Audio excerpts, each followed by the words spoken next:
Yeah. How's everybody doing today? We're gonna be going over some motorcycle crashes and close calls once again, but we're gonna do a 3-hour stream.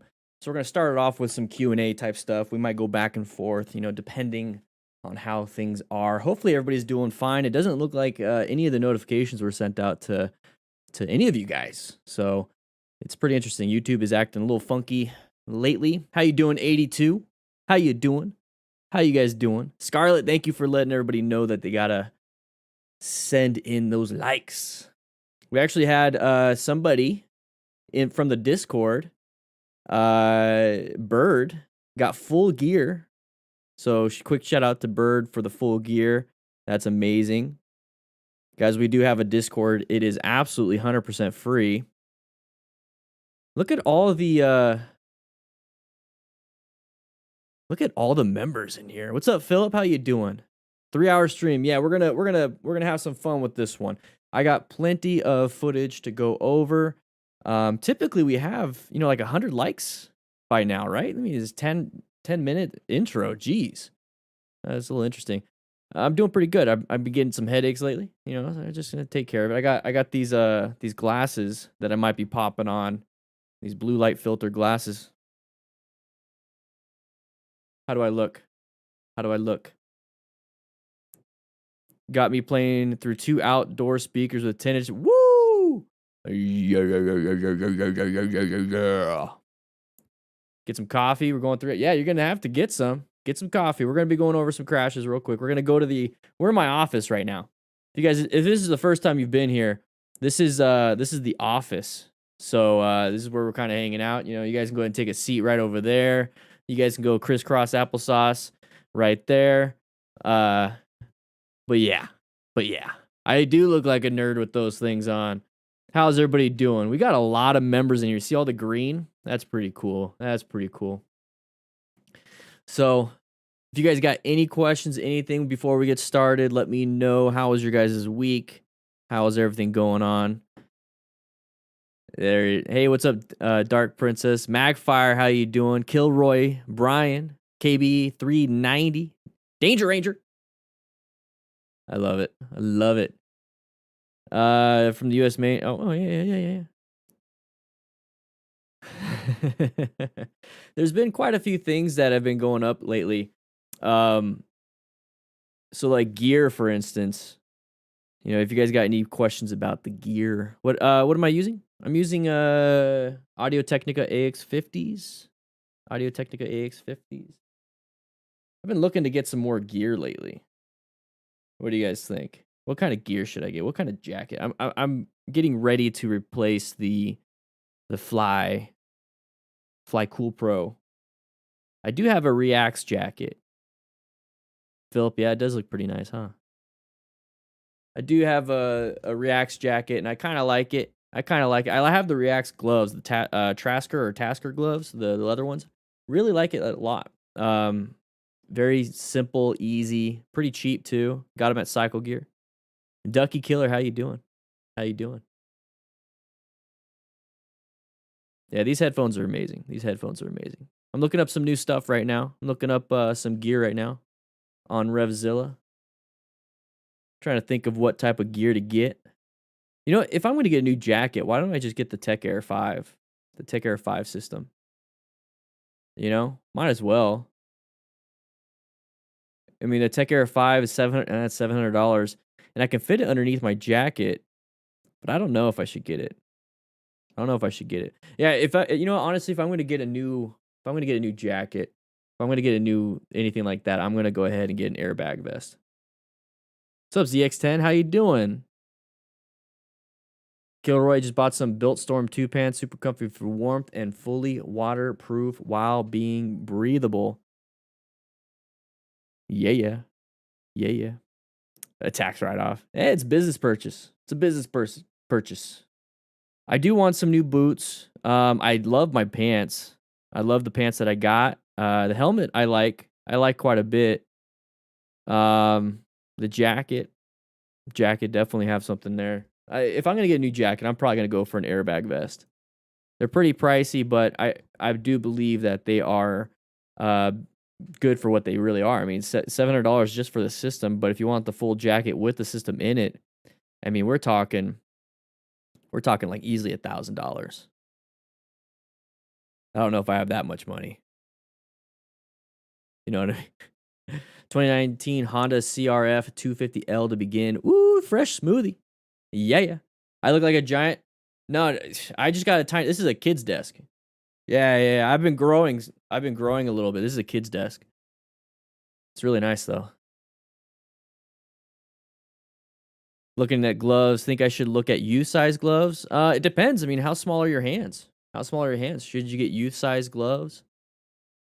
Nikki has smalls. She has small women's, maybe even extra smalls, and those fit. Those fit pretty good. Those fit pretty good. And she's got tiny hands. She's got real tiny hands. Hey Bridges, how you doing? I love the mustache. Newbie rider here with the 2021 Ninja 400. Woo wee! Helped me immensely. You're welcome. Guys, what we do here is just we do a lot of road strategy type stuff. This is stuff that I do all the time when I'm riding. So I'm just basically saying what it is that I do while I ride. And I just want you guys to pick out the situation awareness stuff. And on the second channel, Motorcycle Training Concepts, I do a lot of the parking lot. And then I actually go on the bike on that channel. I do a lot of on bike stuff. So I do when I'm riding around and pointing out things while I'm riding. And I think that's really good to keep doing because, I can talk all I want about what's happening here, but it's really good for me to show what it is that I'm actually looking at in real time as quick as I possibly can talk. And that's one of those things that I've practiced quite a bit is talking quick. That's why I'm talking quick right now. So I have to talk quick when I'm doing my writing. You see what I mean? So when when I'm writing, I try to showcase a lot of things that I have to do. And I think it's really beneficial along with the fundamental skills. Because remember, part of the smart rider principles is maintaining your fundamental skills on top of the situational awareness and then acquiring that gear. That's why the S, obviously in SMART, I picked it as that seek out and recognize hazardous situations because I think that's more important, honestly, than the fundamental skills. It's very important to have the fundamental skills, but I mean, if you get on the road and all you do is have those fundamental skills of how to ride a bike and you don't know how to read the road, you don't know how to read the traffic, you don't know how to create a space cushion, all you know how to do is accelerate, decelerate, turn, then you're not going to be able to put yourself in a safe position to where if something does happen, you can utilize those evasive maneuvers that you were taught in motorcycle class. So I really want I don't know where I'm getting at with that, but I just really wanted to focus on the situational awareness on that second channel and then do a little bit of the fundamental skills because there's so many channels out there. Moto Jitsu has a great channel when it comes to fundamental skills. Jerry Palladino has an amazing channel. So it's just, there's already people out there doing that, but nobody does the on-bike stuff. And I think a lot of that has to do with the technology and cameras and editing. And honestly, I love editing. I love doing that kind of stuff. So might as well bring in the big boys, big cameras, and doing that. So that's kind of where I'm at with that. So I don't know where I started off with that, but I just wanted to tell you guys more about that. And then I do have that. I have a third, guys. I have the second channel, Motorcycle Training Concepts. I have more Dan the Fireman. It's a third channel. Then I have a fourth channel after the ride, which is the podcast stuff, which we're going to be picking up. I'm going to be talking to Matt on the podcast. He's going to be my co-host. We're working through all the technical stuff right now and seeing scheduling and everything, but we're going to be talking more about, what it is that you need to look for when it comes to buying a bike, either used or new, private party, new or used, how to value your bike when you sell it. Hey, thank you for the donation. Appreciate it. Fist bump, baby. Yeah. Damn, I really appreciate that. So we're going to be bringing that after the ride back, and the goal is to at least have one podcast a week on that. But that involves us coordinating some of these things. We do have that gear giveaway still. We're trying to give away gear. The more DanDanTheFireman stuff is going to be a lot of the clips that we do from this channel, and then a lot of the Q&A stuff, what we do from this channel, like what we're doing right now. We're doing like a Q&A, just having a chit chat, like a just chatting. I'm going to be restreaming to Facebook and Twitch, so it's not just YouTube. There's a lot of stuff in the works right now. But yeah, we got multiple channels, multiple channels, and I just have a ton of fun editing, to be quite honest. So I got Ducky Killer 321. Why do I ride and what do I ride? Thank you for. Sorry, I'm just getting back to you right now. So why do I ride? That was the first question. I ride because when I first started riding, I was riding just bicycles. I was riding bicycles to work, my street bike, and then Matt, the guy that I was just talking about, he had a Harley, and he's like, "Hey man, you should come riding with me. Let's go out of town and do some fun stuff." I'm like, "Well, is it like riding a bicycle?" He's like, "Yeah, but more fun because you don't have to pedal." So I went and got a 2012 Harley Nightster 1200. It's the Sportster 1200. It's just a different model. And I started riding then, and I learned in my neighborhood. No formal training, no nothing. I just kind of understood the clutch for my truck, and then the counter steering, the direct steering, and all that stuff from riding bikes, and just having a good time. And that's how I taught myself. So why did I start riding? That's kind of why. But I was going through a divorce at the time, so I was pretty, low, and the whole motorcycle therapy thing really pulled me out of it, and it was a lot of fun to be able to share that with somebody. So that's why I ride. But what do I ride now? I guess what have I ridden? Let's go ahead and do that. What I've ridden was that 2012 Nightster, brand new from the dealer, and then, hey, thank you for the donation. Thanks for the great content. Cheers from Ireland. Appreciate that. And then I got a KLR 650 for a couple months because I was going to start doing more off road. And then I just converted my Harley to scrambler and off road type stuff. Destroyed it. It was fun. And then I had that Nightster for the longest time from November 2011 till I think May 2019 is when I traded it in for the FTR 1200. 2019 Indian FTR 1200S gray. That's what I have now. And then I just rode the 2019 Honda Rebel 500 home from getting the rear tire replaced. So that's what I ride. Thanks for the question, Ducky. What's my vehicle of choice? Brendan, actually driving a car, to be quite honest. I like to relax a little bit, but when I want to relax, I drive a car. When I want to relax in comfort, when I want to relax but be in it, be aware of what it is I'm doing, have no cage around me so I could see everything, have great vision, everything. I like to ride the motorcycle, but I don't go crazy. So I do it for the mental aspect of riding. I don't do it for the adrenaline, like the hormone response for it. I guess I do it for the hormone response. I do it for, the serotonin and stuff like that. So it's more of a calming thing. My mind, guys, here's the thing. My mind goes a mile a minute nonstop. I have trouble sleeping. I have all these different problems when it comes to stuff like that. My mind, I don't know if it's OCD. I've talked about anxiety many times before on this channel and my depression and everything. The thing is with the anxiety, I connect way too many dots when there should not be connections to dots. If there's something going on with, let's say my son, somehow I connect it to something over here, and then I try to fix that connection. It's like there is no connection, or if there is a connection, then I went a little too hard on that.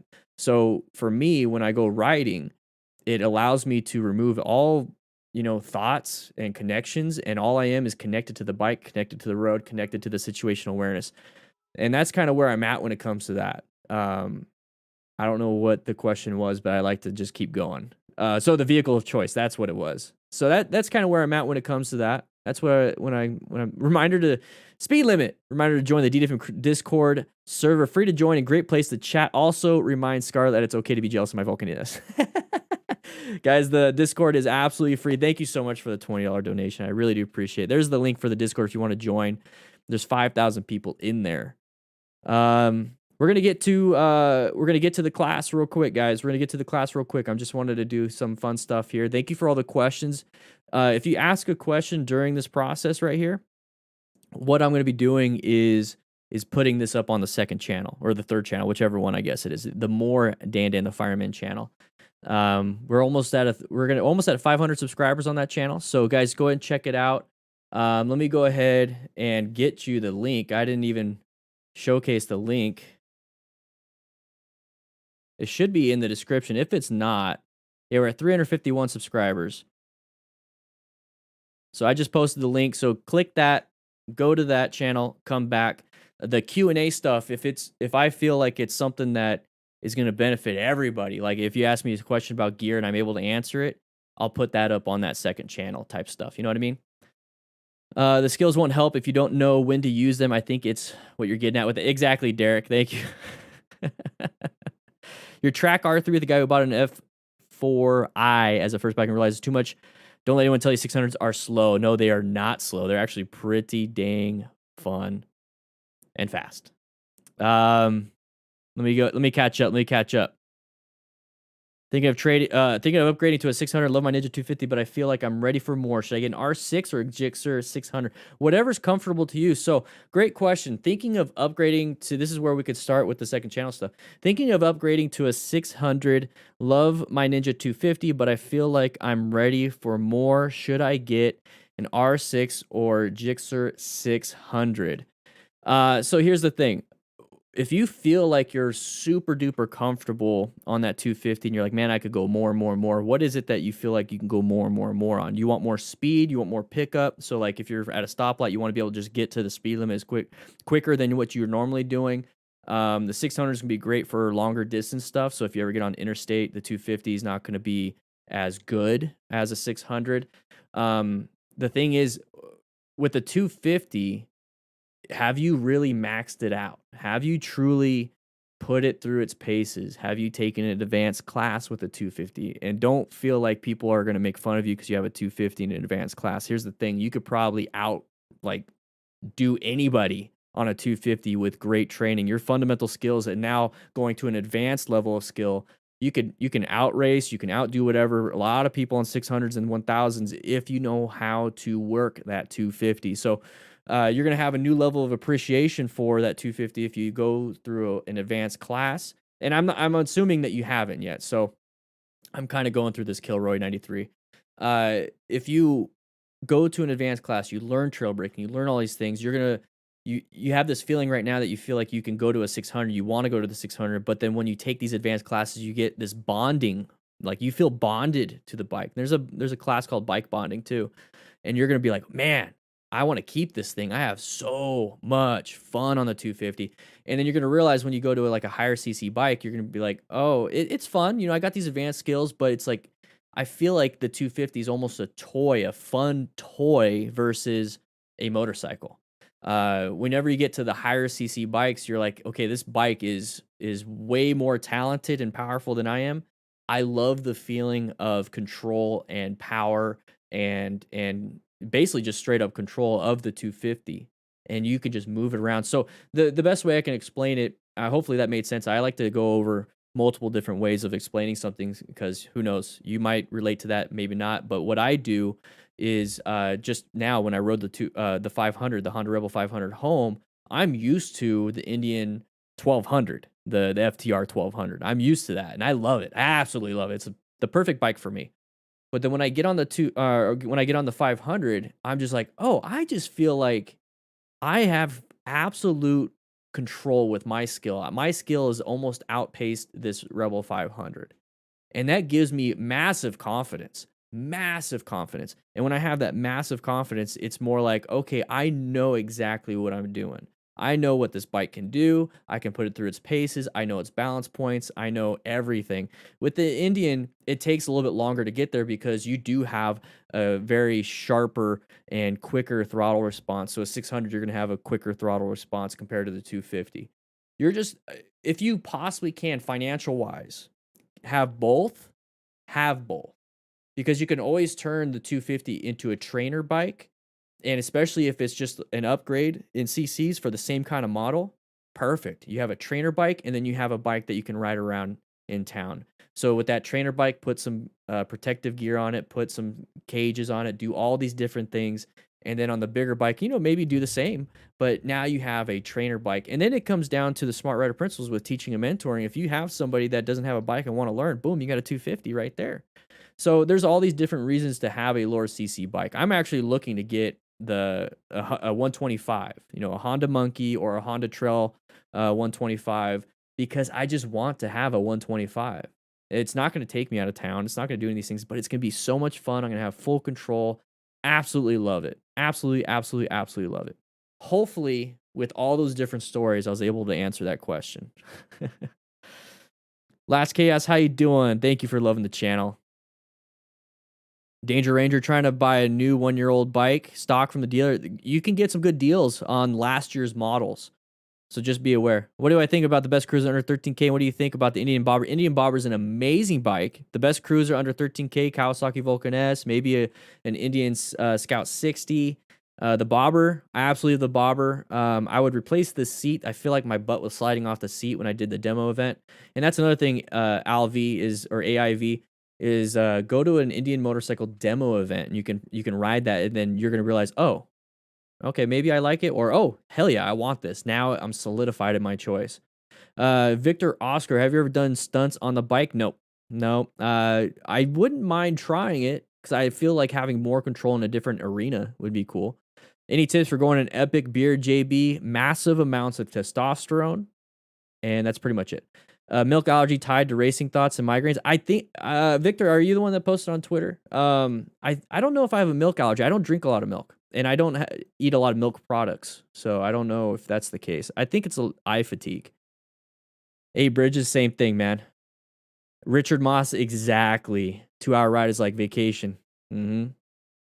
I have been on a Ducky Killer. I have been on a sport bike. I did the giveaway Honda CBR 300R. I gave it away. AA Ron up in Oregon got it. We're giving away gear though. So now what we're doing is giving away gear, and it's $5 to enter. There's a free way to enter, but we're giving away gear. $800 in Revzilla gift cards. There's a first, second, and third place every single month. And once we get more and more things and more people entered, we're gonna keep increasing, and then more winners. It's gonna be awesome. It's gonna be awesome. You guys ready? You guys ready to get to you guys ready to get to class? All right, here we go. Let's go ahead and do it. Oh, yeah.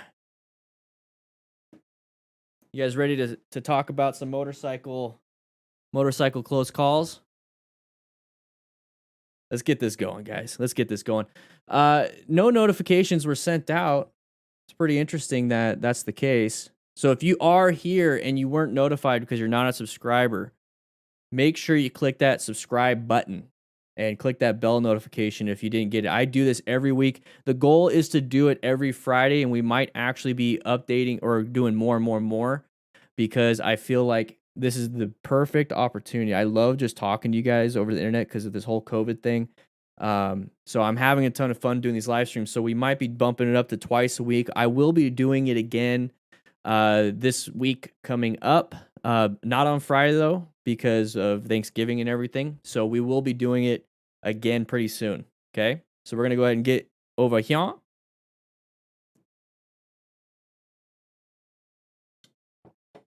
Alrighty. You guys ready? So if you are a member, you already seen this. You've already seen these. If you're a YouTube member, I sent this out last, I think it was Sunday or Monday. So you guys already seen it. Dave B or Dave D, how you doing? You guys ready? Let's go ahead and watch this one. This is going to be a close call, and then we're going to get into, we have like 20 of these things. All right. All right, brake lights, watch out for that. Good job. This is a Sportster. I love the look of this Sportster, so clean. So this is kind of scary because you're on the interstate and it's very packed. It's very packed. All right, watch out. You have an open space in front of you. Got brake lights. Good job. He checked his mirrors. That's what it looks like when you check mirrors with me. There it is. Good head check. Moved out of the way. There it is. I think that's it. Yeah, that's it. All right, so typically when you're out riding, this is going to be the scary thing right here. This is going to be the scary thing right here. So you have brake lights. You can't see very far. So when you can't see very far, you have poor line of sight. The line of sight is going to be the biggest problem right here. So we have two kind of close calls. So this is the line of sight problem. And what I mean by that is that this is as far as you can see. This is also as far as you can stop. So hopefully this person doesn't just slam the brakes and you're having to decelerate super quickly with your brakes. So if you're over in lane position 3, lane position 1, this is lane position 2, you can actually see a little bit further and see a little bit further. And that's where you should be, okay? So be off to the sides, guys. I don't like seeing people staying right behind other vehicles. And that's typically what you do when you're in a car. But here's the thing, if anybody rear ends you, you don't have that crumple zone like a car. So if you're driving or if you're riding like you're driving, just remember you're riding, you're not driving. So there has to be this change of mentality when it comes to riding versus driving. When I drive really defensive. When I ride defensively when needed and then ride aggressively when needed. So that means I'm constantly moving. Driving, I'm defensive because you know what? I have airbags, seat belts, crumple zones. I have all that stuff. So if something does happen, I'm perfectly fine. So right here, just all you have to do is remember when you're playing, you're position yourself for safety. So just kind of move over to the right or move over to the left just a little bit so you can see. That's all you have to do. Remember, you're constantly moving back and forth, back and forth. So like right here, if this car was still in the lane, right? And he's positioned off over here, this is what it looks like. You see the difference? You see how you can see the car in front? You see how you can see everything else?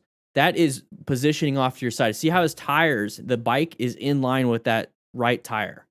That right there gives you good vision around. Okay. So if that person takes your spot and you can't see, just move off to the other side or move off to the other side.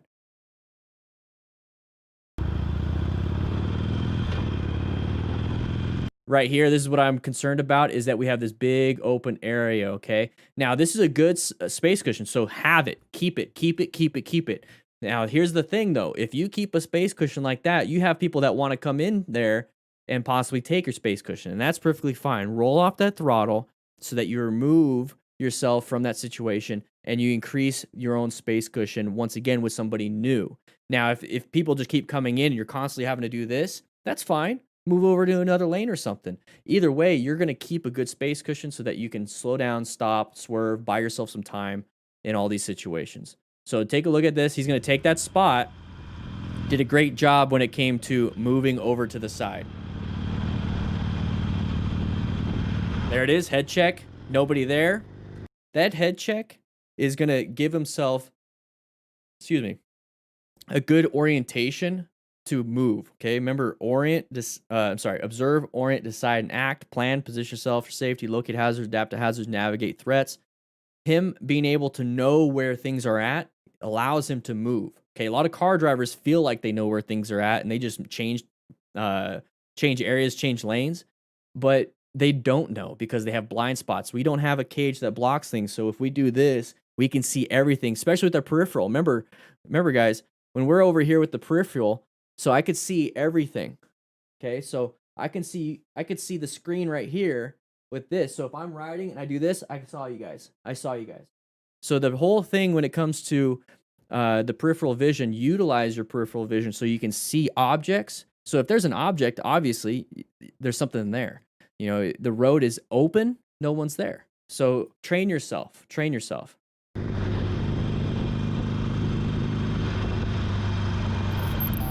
All right, so right here, uncommon thing in a common situation. Right there, good job. He's covering his brakes. Now remember, these were all sent in to me, so if you want to submit your own videos, click the link in the chat. All right. So right here, what I love doing is utilizing the GPS as a way to see which intersections are coming up. All right, so this is that uncommon thing in a common situation. You have this vehicle right here, the side of the vehicle. We talk about that all the time. He also has his hands on the front brake. He's starting to cover it right now. So that means he went into orange stage. Okay, orange stage, you're just covering those brakes, covering that clutch. You found a hazard, you found something, and you're going to do something about it soon, maybe, or maybe not. Okay, you don't have to go into red stage right now. What you're doing right now is adapting to a hazard that you located, and now we're going to position ourselves for safety with that adaptation. So right here, what he did was he kept going at the same speed, maybe decelerating a little bit by not giving it a lot of throttle, but he's getting himself close. Now, right here is when I want to make my decisions. I don't want to get up to where he went to and then start making decisions. Once if that vehicle stays there, And now the person behind you isn't paying attention because all you did is roll up the throttle. There's no brake lights. So now they're not paying attention and boom, smashes you because you're waiting for that van. So right here, what I would do is pump the brakes a little bit. Instead of maybe the front brake, maybe tap it with your rear brake and it'll actuate that light. And all you're doing is slowing down right now so that you can make decisions about anything later. Who knows? Maybe this vehicle is just going to stay there. See how long it's taken for that vehicle to get out? So right now, we just closed this massive gap. Okay, we just closed this gap.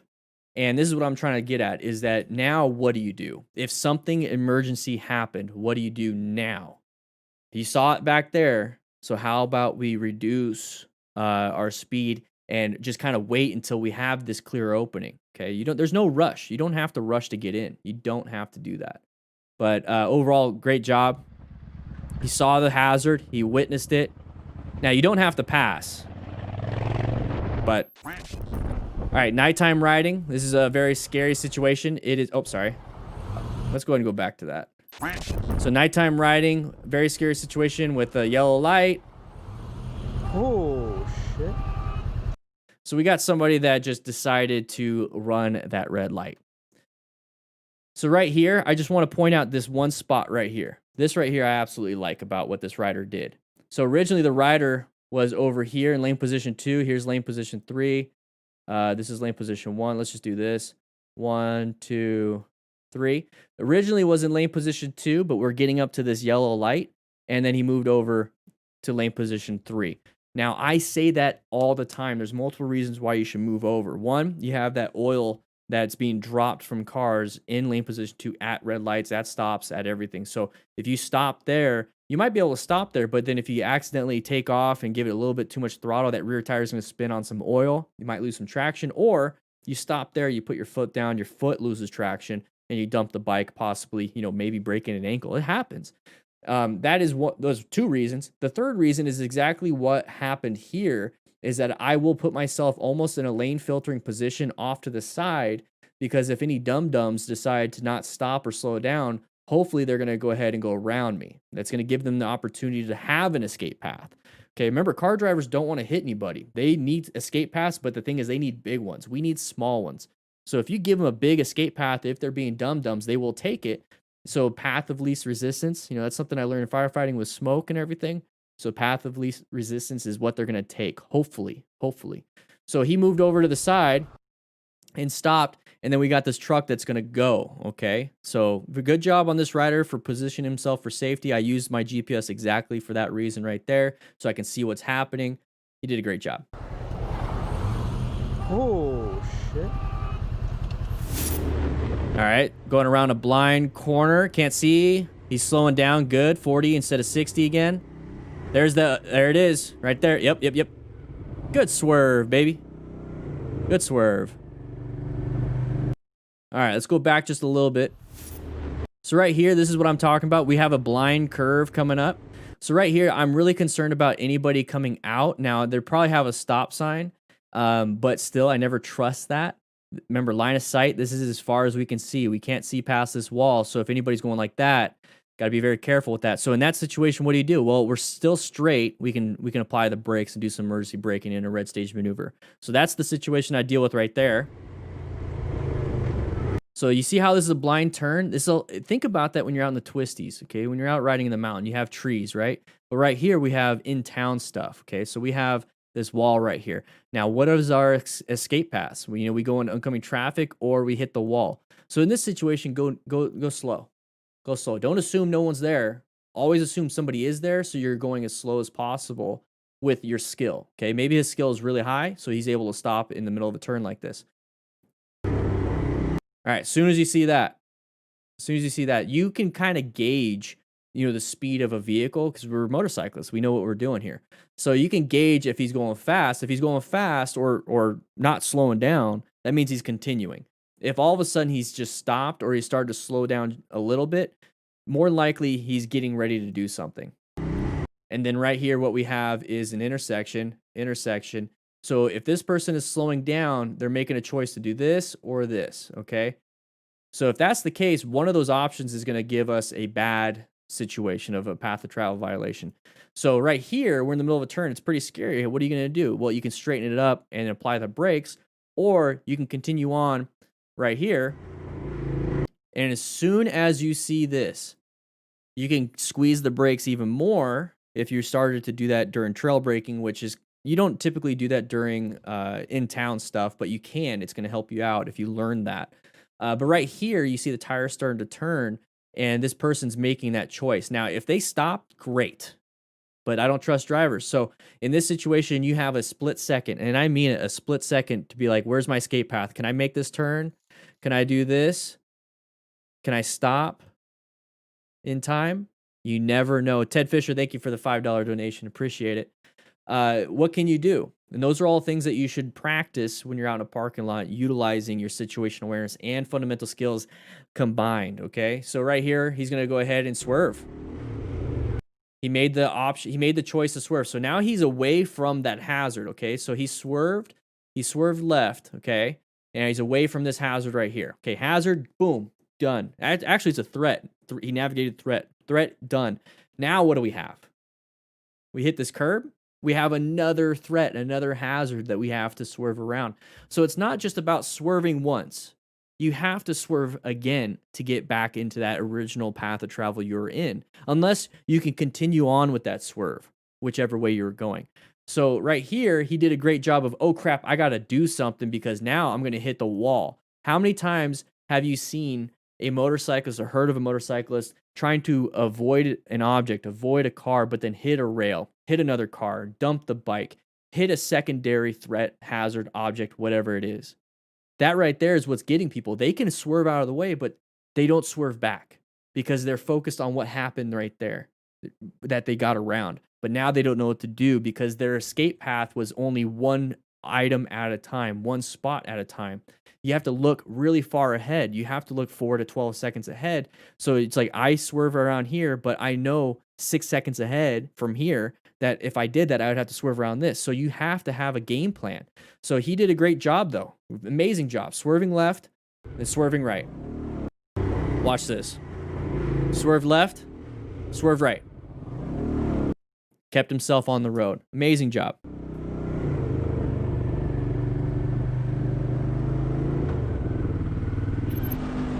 All right, so we're out here. The history behind this is an experienced rider up front, and then we have a less experienced rider in the back. This is exactly why I love having a Bluetooth system, is you can talk to each other. So grab yourself a Cardo, link in the description, get a discount. So not doing too bad. Okay, look at the sign. You got little squiggles that said 15 miles an hour. That rider up front knows what he's doing. He's getting his knee down, good body positioning. But can the rider in the back do the same? Hit a bump, that's going to mess you up, especially as a new rider. Oh man, so lucky. Imagine if somebody else is coming. And look how far the other guy's going. If you had a Bluetooth system right here, you're able to say, hey, slow down, slow down, slow down. All right. So the reason why I'm talking over everything is because, I mean, these videos are all sent in to me. So I have the rights to use it, but I want to not share the same thing everybody else is sharing, okay? All right, so right here, the history behind it, I do have the context. So if you do send me your videos, write the context of what it is that happened so I can share it with the live stream. So guys, click the link in the description and the chitty chat. So right here, you can already tell that the rider up front has good body positioning. If we're trying to teach and mentor a new rider in the back, let's ride to their ability, not our ability. And a lot of people say, what's up, Jamie? How you doing? There's a lot of people that say, you know, you should be riding in the back if you're the more experienced. And there does come a time to do that. You can ride in the front for a little bit so they can see and witness how you're doing it and what line positioning they should be in. And they need to modulate their speed. So you're doing slow look, press, and roll so they actually witness what slow look, press, and roll looks like. And then there's times where you get in the back so you can see what they're doing and you can give tips. And that's what like I said, I love having a Cardo Pack Talk so I can talk to the person in front or behind and we can share things. Say, hey, I'm coming up to the front. Hey, I'm going to go to the back. Pass me up on the left. I'm going to slow down. You pass me up, then slow it down. We're going to go the speed limit. Let's work on line selection for these next few turns. And then whenever we go through those few turns, I'm going to get in front. Hey, now watch when I start applying the brakes because I noticed that you're not braking prior to some of these turns. We got to do that slow much more than what you're doing because you're starting to go a little wide on some of these turns. So that's where the smart rider principles come in, the teaching and mentoring. But you need to have good situational awareness, maintain your fundamental skills, acquire personal protective equipment, and learn how to rescue a rider, especially if a rider like this actually goes down. You need to have a med kit, trauma training, everything, okay? Links to all that stuff is in the description. So right here, don't teach new riders bad habits. This is a double yellow. Don't teach new riders bad habits. This is a great time to just kind of get close to each other and just chitty chat. I understand that maybe the rider in front or even the rider in the back wanted to have some fun, go through the twisties. This car is going to ruin it for us. More than likely, this is a training situation, not a fun, twisty situation. At least that's how I look at things. So it's nice enough for this vehicle to pull over and do that. I've actually gotten in trouble for doing it, specifically this, because you're not supposed to share a lane. This is considered sharing a lane. Just be careful with that. You do what you want to do. The consequences of the law is all about you. I care about the consequences of your bodily and mental fitness on that stuff and your safety. So right here, this is a good indication. Now, this is a great thing to do if you're the one in the front to say, hey, we got these little twisties. It's recommending 15. We're going 64 right now or 69, something like that. What we should do is slow it down a little bit. If the road is 50 and we're going 64, we're obviously speeding anyways. But it's like if the road is 50 and it says 15 on these turns, this is a great opportunity to tell that newer rider, hey, this means that these turns are a little bit sharp, a little bit scary. So let's go ahead and go down to 50. Let's not go past the speed limit. Let's just at least do 50 and just stay there. And then we can modulate these things. So remember those chevrons, that's going to indicate these are sharp turns. And this is what I talk about on the parking lot exercises. And the way you can practice this in a safe environment is a parking lot exercise of the straight line weave or offset weave. If you mess up the first cone, you go too fast, maybe go too wide, you didn't set yourself up, the second cone is going to be a little bit harder. You might be able to make it. The third cone, you might not make it, or you might hit the cone. The fourth cone, you're wide. Fifth cone, you're done. And that's only 5 turns, 5 cones. So this is the first turn. And he's going to make it. Great. Second turn, made it. Cool. Third turn, we're not set up very well because we're going too fast now.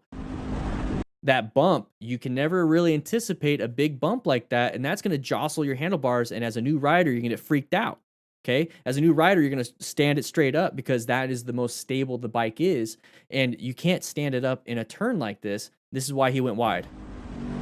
So right here, very scary. A lot of people grab that brake and dump it. So very good on this new rider for not smashing that brake and panicking. Okay, this rider's like, I have to commit or I'm going to crash. And that's exactly what he did. So very good. But you hear that brake? That was a little bit of a brake because we're going a little too fast, but he still did an amazing job. Now, this is why I say don't go crazy out in the twisties with the mountains and the trees and everything is because of this right here. One's if there's a car. So that's the very scary situation there is that if there was a car, you're kind of screwed. And it's as simple as I didn't make my turns very well, and I was going to ride with my buddy who's a little more experienced. And how would you feel if you're the buddy up front and your friend just got hit head on? So this is why you need to modulate to the lowest common denominator, the lowest common training, basically, the person with the least amount of training, and ride to their ability. Don't take them out thinking that, you know, they have more ability, even if they say so. This is why you need to take it nice and easy and understand who you're trying to train or who you're riding with.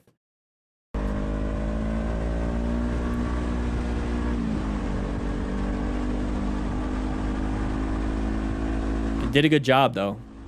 Kept it up. All right, night riding. Night riding. Very careful. You see how the lights are kind of blinding? We're in a car right now. Car turns in front of somebody. Didn't do progressive brake pressure. Didn't slow down and stop in time. The car driver shouldn't have done that. They shouldn't have went from this middle lane to go into there, but they did. Not a lot of gear. Now, this is where you rescue another rider. This is where you learn how to do it. If you're a car driver witnessing this stuff, knowing what to do could possibly save his life. I believe he's still alive. I believe he's fine. But he could be, that looks like he's unconscious. Pretty scary. Pretty scary stuff.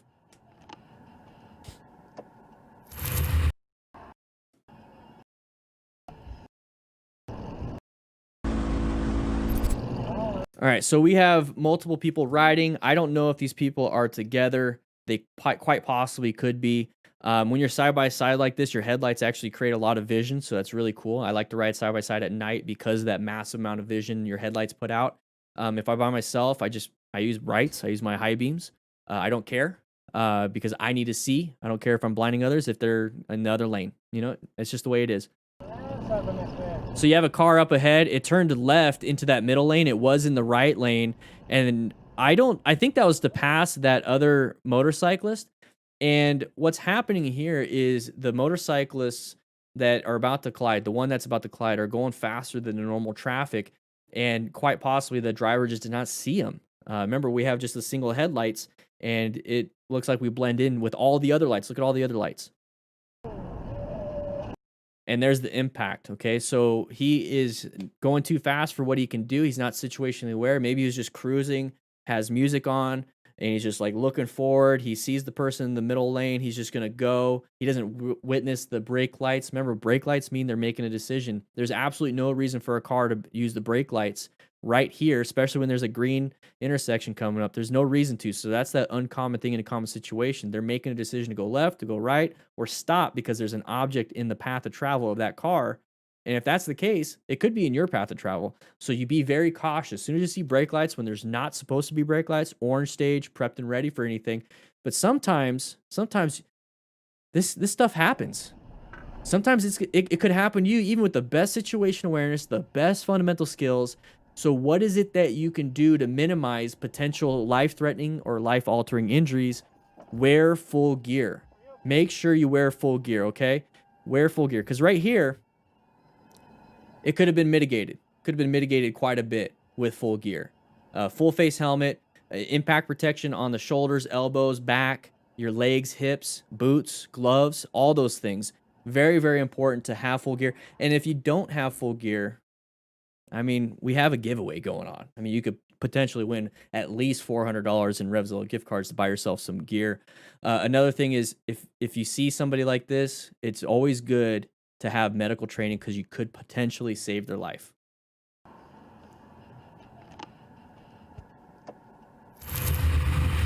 All right, right here. This is a passenger. Whoa.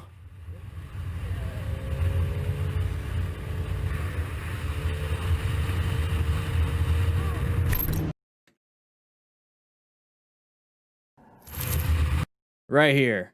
What's up, Nick Vegas? How you doing? So right here, we're the passenger of this motorcycle rider in this group.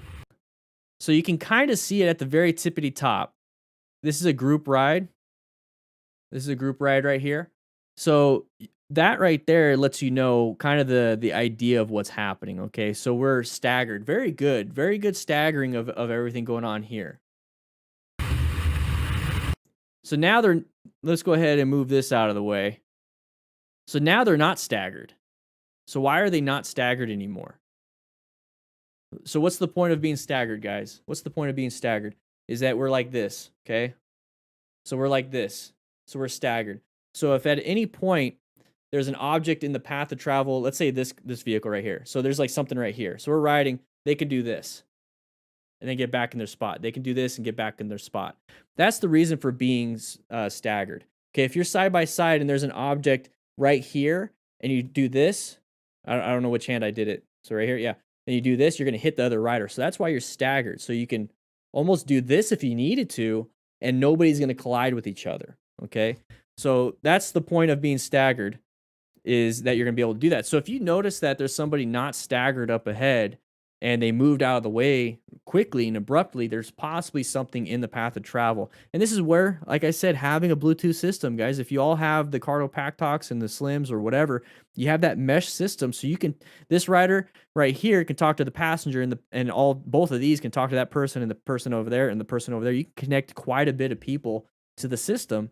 And that way, the person up front that said, hey, there's an object in the road, it gets relayed to everybody. It gets relayed to everybody so that you're able to see and know what's happening. They're like, hey, there's a board in the road on the left side. So then everybody on the left side moves over to the right and nobody gets hit. So right there, that's one of the big problems when you run over something. It can launch it up. So thankfully, it didn't just move over a couple inches. You know, it could have hit that driver or that rider of the bike and then now dumps two people. If you can't move out of the way of something and you have to run it over, you learn this in class, you lift your butt up and blip the throttle. It moves that suspension up just a little bit in the front so that it goes up and over. But then since it goes up and over, it hits that back end, and that's why you lift your butt. Very good dodging right there. But you start to notice all these different things when it comes to why people are moving around and why you should be staggered and why you should have a good space cushion, why you should ride your own ride. This right here is a perfect example. Remember, guys, if you donate through the Streamlabs link in the description, your name goes to the top. All right, intersection, yellow. No, it's green. Now it's yellow. Oh, side of the vehicle, side of the vehicle, side of the vehicle. Good braking.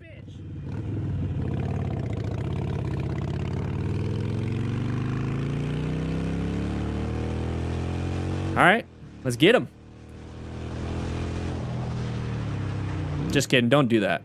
Don't do that. She probably did not even realize, or she's embarrassed. Fucking ran a red light.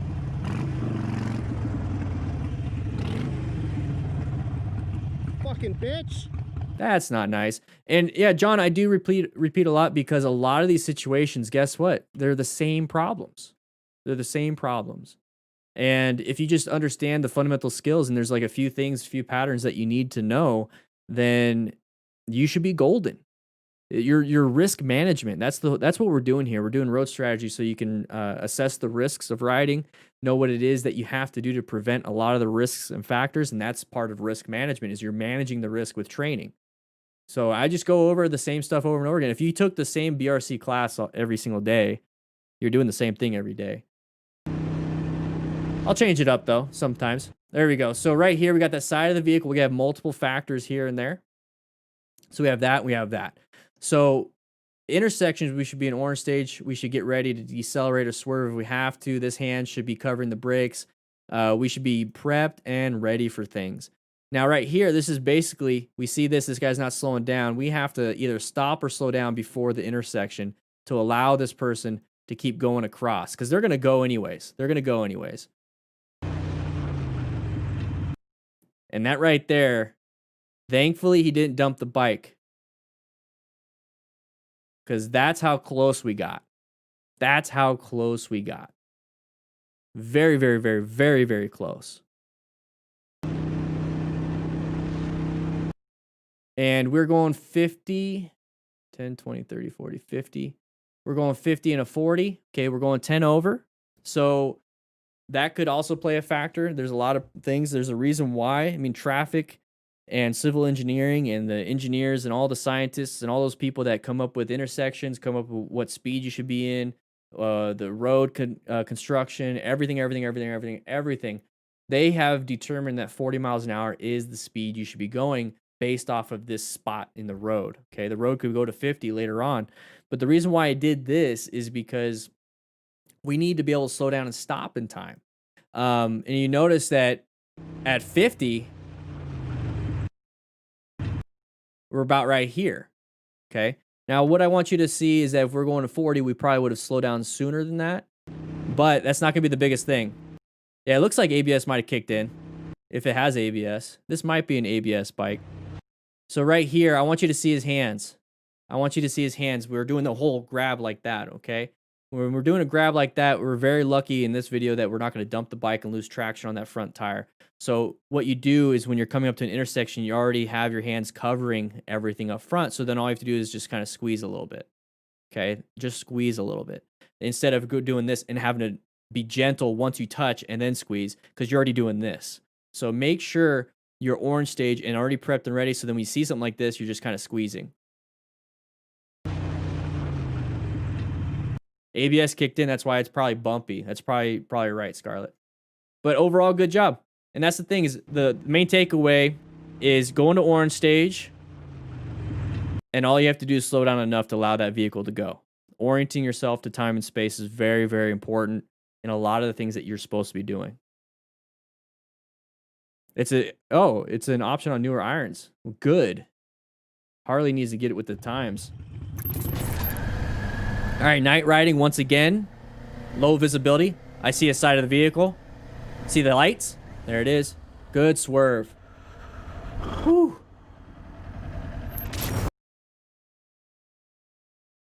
All right, so we're riding at night. This is a very good headlight. You see how the headlight, it's because he's using his high beams. You need to use your high beams, guys. I know a lot of places are like, well, don't use it because of legality things. Well, here's the thing.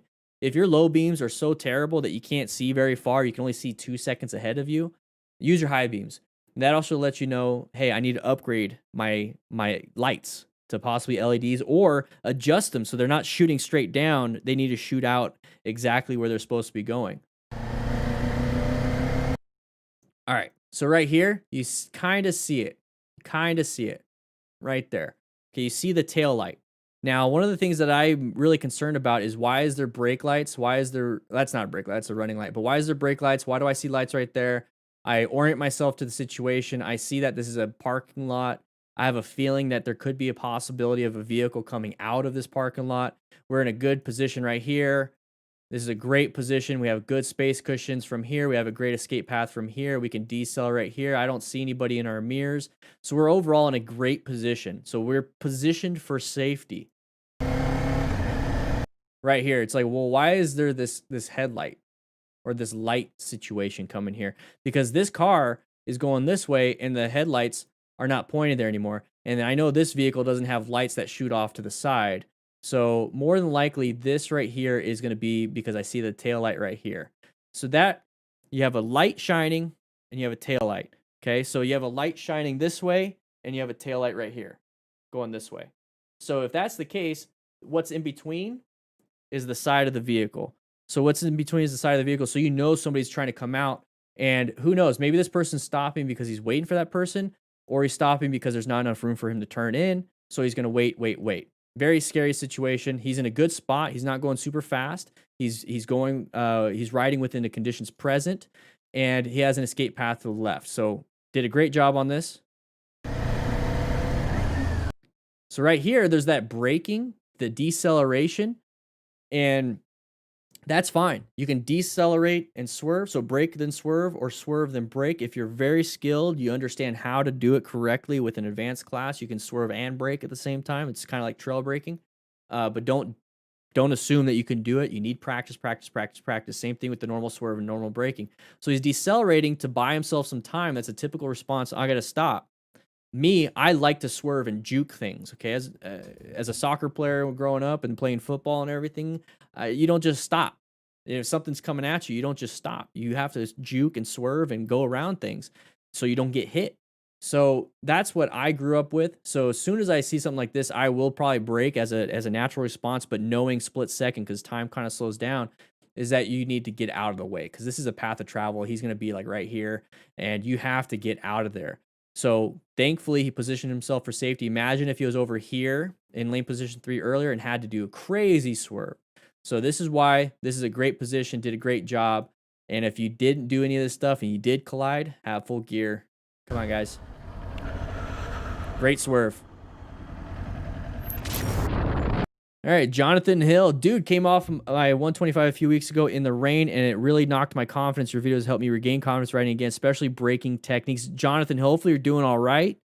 Rain is a screwy thing. And confidence, whew, slowly build it back up. Go to a parking lot, practice.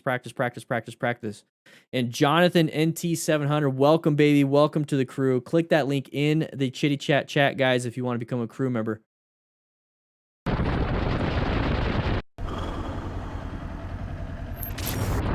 All right, in-town riding. What's the pattern? Our lane is open. Watch. No, don't do that, though. Don't do that.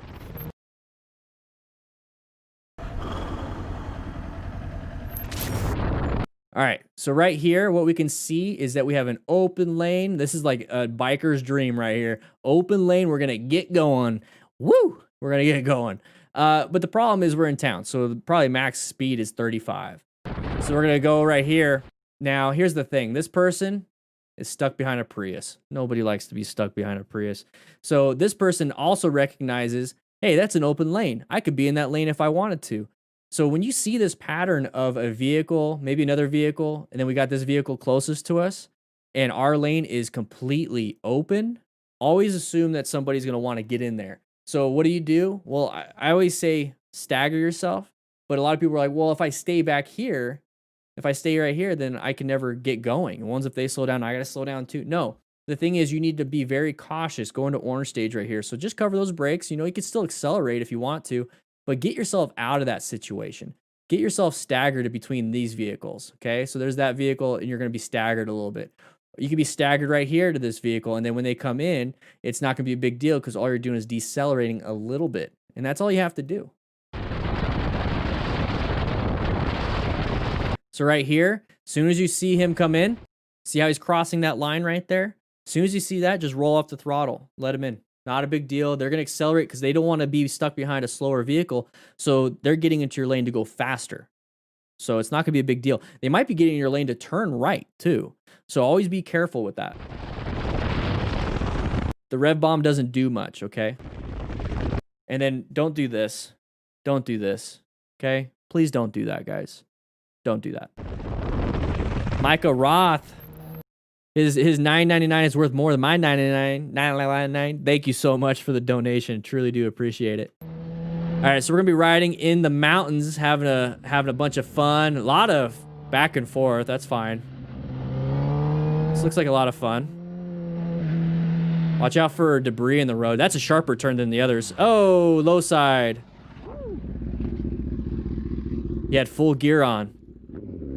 Thank you so much. Be very, yeah, get out of there. That's a blind corner. You don't know if another car's coming. You don't know if a car's coming, man.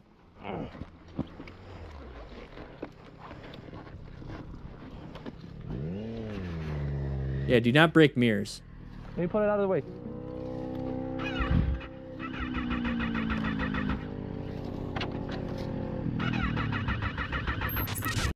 All right, so he's having trouble with that. There's a lot that went well here. As weird as that sounds, there's a lot that went well here. And I want to explain why. You can already see he's got full gear, he's got a tracksuit, and you see him when he gets off the bike, he has a tracksuit.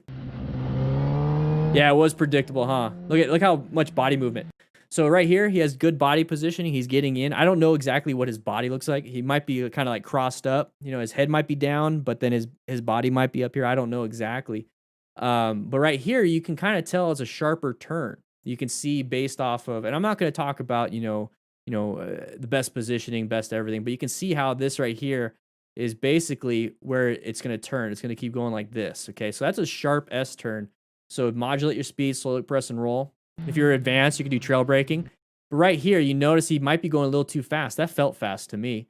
And he's going to have to make this turn and then navigate around that. Now what happened here is that we just lost traction. We don't know exactly why. I can't see his right hand. I can't see his foot. I can't see the body position. I don't know his tires, but we lost traction. So there's that low side. So that's where the dumping of the bike is. You can see right there, full gear, full everything. So he's sliding. So you can see that. You can see the full gear, full tracksuit. Probably didn't have a massive issue with anything. The thermal burns. Okay. So once you're sliding even a couple inches on asphalt, it's so much friction that it's a carpet burn. It's like the most severe carpet burn you ever had. And that's a thermal reaction. It's friction, and it's going to burn your skin. And if you didn't have gear, you're ripping your skin off at the same time. So now you're burning flesh and ripping skin off and having the impact. With leathers like this, it doesn't have very good thermal transfer. So the tracksuit, the leather, is actually absorbing all the heat or almost all of it. It's very abrasion resistant, so you're not going to get that ripping of the flesh. And then also he's got knee impact, probably hip, shoulder, elbow protection. So now he's reducing that impact on that. So he's got full protective gear. He's a very smart rider on this. So right here is very, very, very, very, very scary. This is what I would be concerned about, okay? Right here is that we have a possibility of somebody coming around in a car. Now, cars take up the whole lane, right? They take up the whole lane. So if somebody's going 25, 35, 45, 55, going around this corner, they're going to hit your bike, but they're also going to hit your buddy. So if you're riding, this guy right here probably had to swerve around everything, and that's perfectly fine. But as soon as you see that you're in the clear from hitting anything, get yourself back over here, which is what he did. This is what I'm trying to say. This is a very good video to watch. So he's gonna get here, looks back so nobody hits him. Now he's gonna get out of the way. My big fear is here. That is my next fear. So you already mitigated a crash. You already mitigated a situation. The next fear is possibly getting hit again. So move with a purpose. Move with a purpose. And then this is what I'm talking about when it comes to having a good video to use. Let's go ahead and go back a little bit more. We got sliders. Now, it's not going to protect everything, but it's going to protect the I was going to say your it's going to protect a lot. It's going to protect a lot.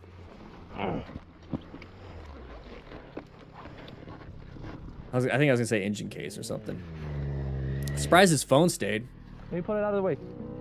So what I like is that he parked his bike up here and got himself out of that situation and then came to assist.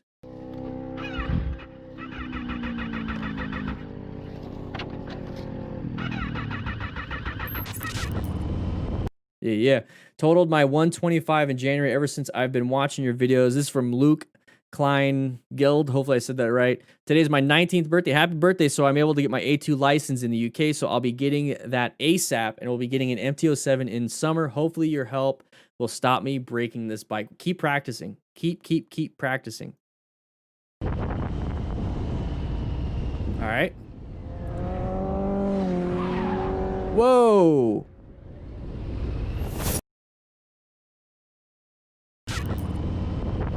Riding within the conditions involved right here, doing a great job. We have this person hauling booty around, and then we have somebody behind him hauling booty also. This is a blind turn. We're navigating everything. We're in lane position 2. We're in a decent spot. We don't need to, for as fast as we're going, we don't need to do outside, inside, outside.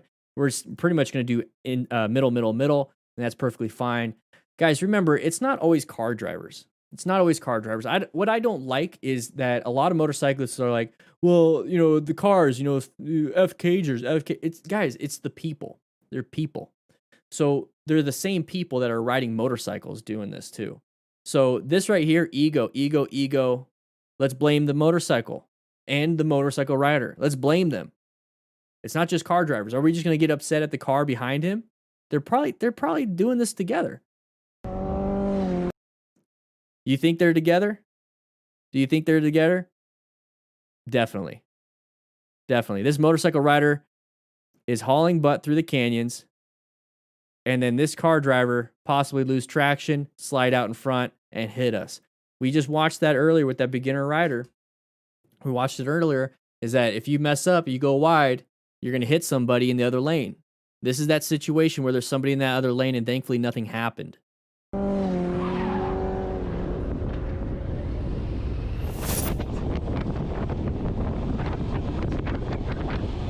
Good job. He's staggering himself. Oh. Escape. Good escape. This is a great video. That's a great video. All right, so we're going to be riding right here. Now, I want you to keep an eye on the speedo. Okay, 96. This is probably kilometers per hour, so we're riding with traffic. Perfectly fine. So we got this car up on the top switching lanes in front of this truck. Now, truck drivers, they want to have a good space cushion because their braking ability is less than ours, okay? They need more total stopping distance. And what is that going to do for us? Exactly it. He doesn't like this total stopping distance in front of him. He sees this big open lane right here. Probably doesn't see us in his mirrors because line of sight, they have a lot of blind spots. They have a lot of problems. But here's the thing that I really like about this motorcyclist is that we are staggered. So at any point we could decelerate, but he has a more powerful bike than it's probably over a 600. So at these speeds, he's able to accelerate quick enough and get himself out of this escape path, or get himself out of the situation with an escape path. So you have multiple options. You can decelerate, like I said, roll up that throttle, or accelerate around this and get yourself out of there. Okay. So if you have a more powerful bike, or not a more powerful bike, if you have a powerful bike that you can get to that speed that quickly at these speeds, that is an option for you. So if you have a lower CC bike and you're already at highway speeds, pretty much taking it to its limit, this might not be an option to accelerate past something. You might have a better chance of just rolling off the throttle because the engine braking with a lower CC bike will reduce your speed enough to allow this person in.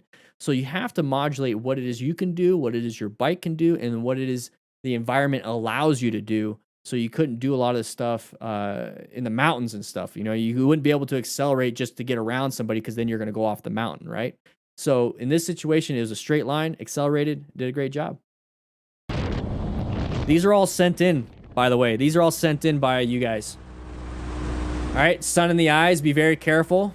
This is a beautiful road. Good vision all around. There's a vehicle. So there you go. Good job. Good job.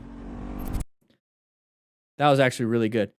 So the main thing I want you to focus on this video is we have that sun in our eyes, okay? So we have sun in our eyes, so it's going to possibly blind us just a little bit, maybe change the dilation of our eyes so that we can't focus so well on certain dark spots because we have so much light being entered into our eyeballs. What I do like about this is that he's not going too fast for the environment because he has amazing vision. Amazing vision. You can see all around here.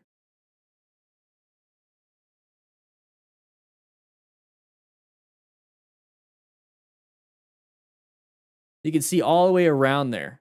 And that's really good. Really good. So it allows you to see the 4 to 12 seconds ahead so you can make adjustments. So this is how far we see that vehicle. That's how far. Look how much distance we have to change our speed or find escape paths. Right there. Saw it, situationally aware, found a potential hazard, started to adjust his speed, decelerating through braking and actually rolling off the throttle, was able to get himself out of that situation by just doing this. It doesn't look like much, and that's what I want you guys to understand. It doesn't look like much. This doesn't look like a real close call. It doesn't look like it's something that we should be worried about. And I know a lot of people are saying, well, this is what I deal with every single day. I deal with this all day, every day. Well, here's the thing. When you navigate close calls, when you get yourself out of these negative situations, negative as in you're possibly going to crash. It's not positive. You're getting yourself out of there. It looks like it's a non-issue when you know what you're doing. When you're a professional at anything, you make it look easy. When you're good at anything, you make it look easy. So if you can adjust yourself, if you can adapt to these hazards, navigate hazards and threats easily, you make it look easy. And that's what you should be striving for. You should never be striving to be on Moto Madness, 99 Lives, Dirt Bike Lunatic, all these other people. You shouldn't strive to get on there because you had so many close calls. You should get yourself in a position to where you make close calls look like they're non-issues because you're so trained, you're so situationally aware, and you are a smart rider. This right here is an example of making this close call look like a non-issue. This is a close call. And it would have been worse if he did not slow down. It would have been super close if he accelerated into it to say, hey, this is my lane. Did a great job. And I want you guys to understand that. So a lot of people on this channel are like, well, these are boring videos. It's like, well, yeah, I'm glad they're boring. I loved it when I would go to a call at 2 a.m., and the call came out as child not breathing. I didn't love that part. I love the fact that when I got there, the child is breathing. It was just having a coughing fit. Maybe had a croup. Maybe had an issue, but it wasn't life-threatening. I was happy that I woke up at 2 a.m. to get to a house where it was an emergency situation because that's what it came over the dispatch and they were freaked out and that's what they said. And I get there and it's a non-issue. Absolutely loved it. I like seeing these.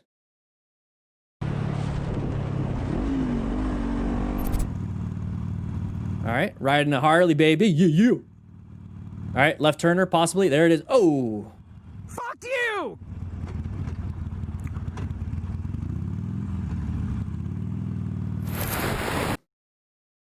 All right.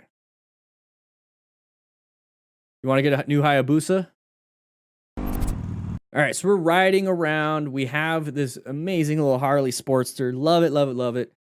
Realize what it is you can do with your bike. You're going to hear that loss of traction. That's the fishtailing a little bit. You know, you see flat trackers, you see dirt bike riders having that rear tire slide out, you know, having some fun. They know how to do it, and they do it on purpose for the skill involved.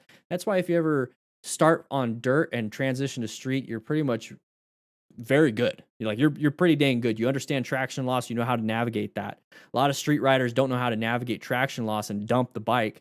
So if you can cross train through dirt and also street.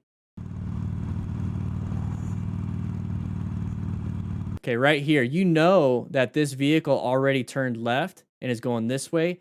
We have a possibility here, especially if they do show an indicator. If they do have an indicator and they're getting ready to go, just assume that they're going to go in front of you.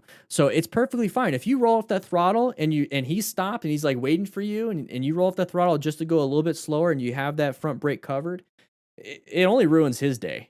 Because he expected to go, but maybe he like stops. He's like, I don't think I can go. But it's like, oh man, now he's slowing down. Why is the motorcyclist slowing down? I was about to go. I could have gone. I don't care. I don't care. I'm prepped and ready. I don't trust this. That's that rear tire. You notice his hand? Look at his look at his right hand. Oh, maybe it's both. So possibly lost traction on both. Yeah. This is what I love about AARs.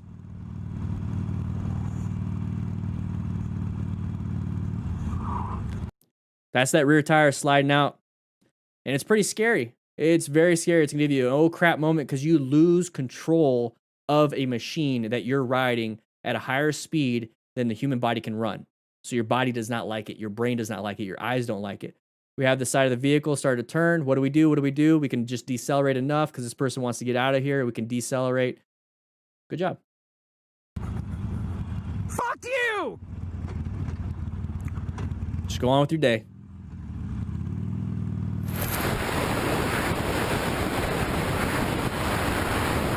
Whoa, whoa, whoa, whoa, whoa, whoa, whoa.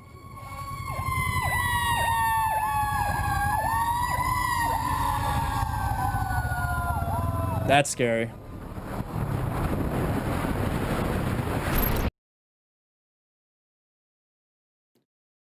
So this is where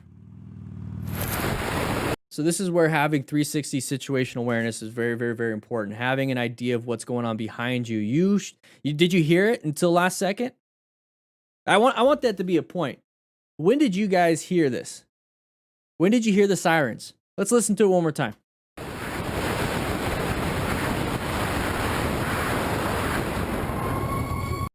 Right here. Why is this person pulling over?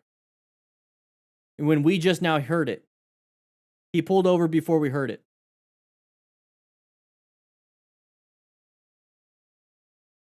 Probably saw it in his mirrors. Probably saw some lights. We didn't hear it until just now. We don't have a cage that is soundproof. How come the motorcycle rider didn't hear it? Keep hearing about this loud pipe save lives, and I know it's been said in the chat quite a bit. I'm going to tell you, the sirens on a fire truck are on the front, and they're very, very loud, and they are being shot forward. Your pipes are being shot backwards. That's where the sound is being projected. You don't hear it until the last second at certain speeds. Auditory responses, he didn't know what to do. If you can see it first, you'd be way better off. So with that knowledge, what should you be doing when you're riding and lane splitting and doing things? Being visible and being seen, presenting yourself, having a modulating headlight if it's legal in your area, presenting yourself so the headlight moves around a little bit, getting yourself in a position for vision versus I'm just going to let my horn. I'm gonna let my rev bomb. I'm gonna let my loud pipes let people know where I'm at. No. He's already pulling over. I don't hear it. I don't hear the sirens yet. And he's already pulling over because he saw it. The driver saw the lights. Listen to it one more time.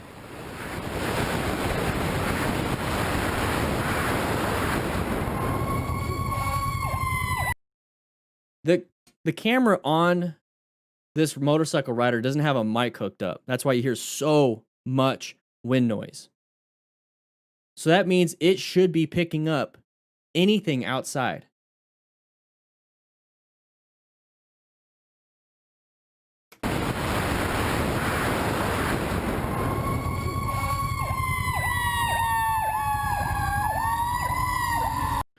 You want to know why I say these things? You want to know why I bring this up so many times? Is because I've been driving these things. I've driven ambulances.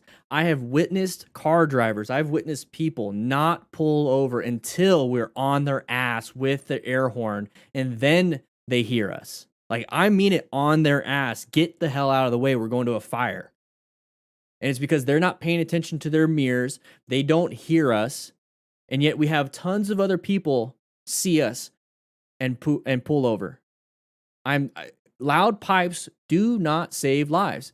Horns, they only get people's attention, but does that mean they do anything? Rev bombing does nothing but remove your power to your rear wheel because you're holding in the clutch, and now your RPMs are high, so if you dump the clutch, possibility of traction loss. Need to have full control of your bike. You need to have full 360 situation awareness. Use your mirrors. Understand where you are in time and space, orient yourself, decide and act. No more of this, I'm just going to rev bomb and honk at people, and they're going to get out of my way. Motorcycle rider didn't even hear and see the fire truck.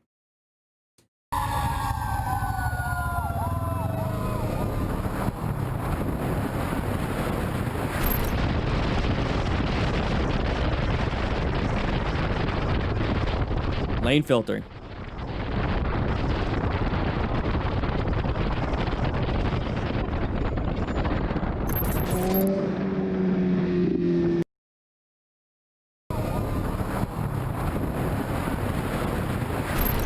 So we're going to be lane filtering right here. This is, looks like California, possibly, maybe LA or something like that. But anyways, it's legal in California to do this. So do it at your own peril if you want. I don't know if that's what the appropriate word is, but understand that it brings its own hazardous factors, and it also prevents some other hazardous factors. Some of those things, it prevents a lot of the rear ending, but it also adds in a loss of vision and loss of escape paths when it comes to this. So choose risk management, guys. Risk management on this. So we're gonna be riding. Now this person right here is already starting to turn like this. They're not supposed to. We got the double yellows. That doesn't stop people. And if you've been lane filtering, you should understand it doesn't stop people. So understand that if you're doing this, you know that this is a possibility. So you should be prepped and ready in anything. Orange stage, definitely when you're lane filtering, you need to know where your escape paths are and if you can stop in time. Great escape path. And that's what I want you guys to see on that. So right here, they removed our escape path by getting in our path of travel. What do we do? Well, we can't just turn into here and then possibly stop because this person's going to take up this huge section right here. So we're kind of in a crappy situation. What we could do is decelerate, allow that person to get into that spot, and then continue on with our day. Or we could do exactly what this rider did and move over another full lane, knowing full well there's no one here, and lane filter once again between other vehicles. And that right there should tell you that's all you need. That's the space you need. That's it. Look at that. Good job. I want you guys to see that this is all the space you need. That's it. So if you're going to find an escape path, that's it. Don't feel like you need a full lane. Don't feel like you need a full lane.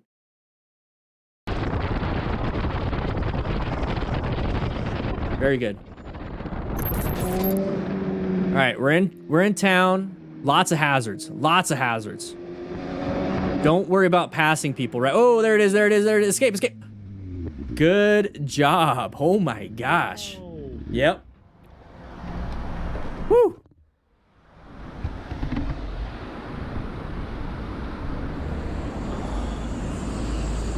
아 진짜 제발.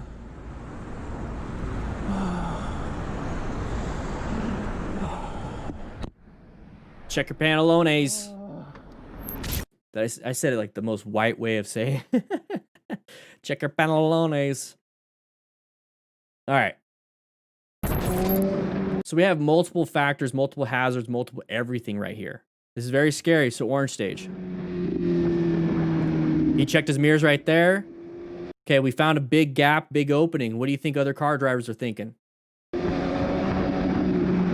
There's that side of the vehicle. That's that one thing that you got to be concerned about. Now, hopefully they're going to stay in this lane, but you don't know that. And since you don't know that, what should you be doing? Maybe decelerating a little bit so that we stay like maybe right here or even right here so we're not in the path of travel if this person wants to slide over, right? So maybe slow it down a little bit, wait until this person makes a full judgment call and full lane change and see what they want to do. Okay, they're definitely not going to stop and slow down. This guy went from this lane and he's going to go into here. Now, that's very illegal, very dangerous. The reason why it's illegal is because it is dangerous. Shouldn't be doing that. So what do we do here as a motorcyclist? We should be hopefully slowing down enough to stop, to allow that person in, or find an escape path, emergency maneuver. So we're red stage right now. We went from orange to red stage. Our gap is closed. And so what he did, he's found, because we're nimble little bicycles with motors on them. We're absolutely able to do this. A car would clip this. They would have hit this person. No way. Thankfully, he's on a motorcycle, right? So that's it. That's all you have to do. Found an escape path. Now, if he stopped right here, he would have gotten hit. So he has to continue on. But now that he found the escape path to get around this vehicle right here next to my head, he has to know where he's going here. This pedestrian could possibly just start walking this way. We have an issue there. But this right here is where we're aiming for, and he did an amazing job. Whoa. Yeah. Yeah. Wow. It would be this guy's fault if they crashed. Rise. It would be that guy's fault. Especially with the camera. Yeah, near future, there's no dip. All right, ram mount, that's the biggest problem here. Just kidding, it's gonna be that side of the vehicle. Great lane change. Great lane change.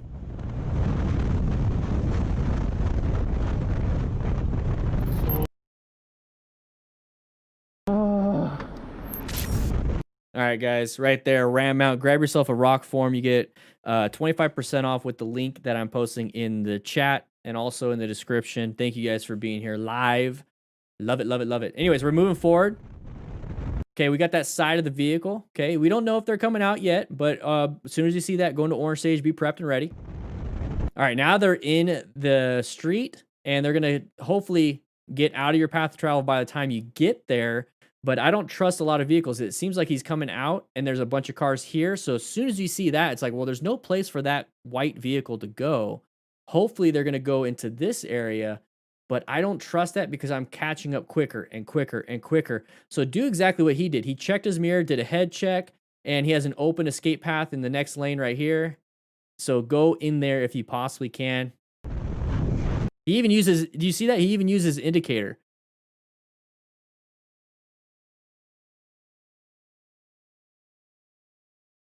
He uses indicator. This dude did a great job. Head check, indicator, moved. And honestly, you didn't really have to do it because you still have all of this, but do it anyway because you couldn't anticipate if this person was going to get out of your path of travel. So he did absolutely everything, positioned himself for safety, located that hazard, and then he's going to adapt to it with a simple swerve. It's almost not even a negotiation of a threat. This guy's been riding quite a bit. Very experienced rider for what it is. So probably practice a little bit in the parking lot.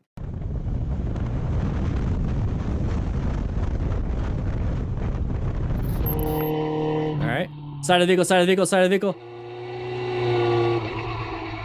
Very good. Another. Oh my gosh. All right, so we're gonna be traveling side of the vehicle. Swerve back. New hazard. Slow it down. Can't swerve anywhere right now. Did a great job. So right here, watch out for this vehicle turning into our lane. There it is. Decelerate or accelerate, whatever it is that you can do to get out of there. Amazing. That's all it takes. Now, that was a close call. All right, lots of riders. Oh, low side. All right, ride your own ride. Ride your own ride on this. So there's that low side. So possibly trying to keep up. Possibly trying to keep up. Be very careful. Be very careful. And that's one of those things is like, look at these riders. You notice these riders, like they witnessed the crash and they almost collided.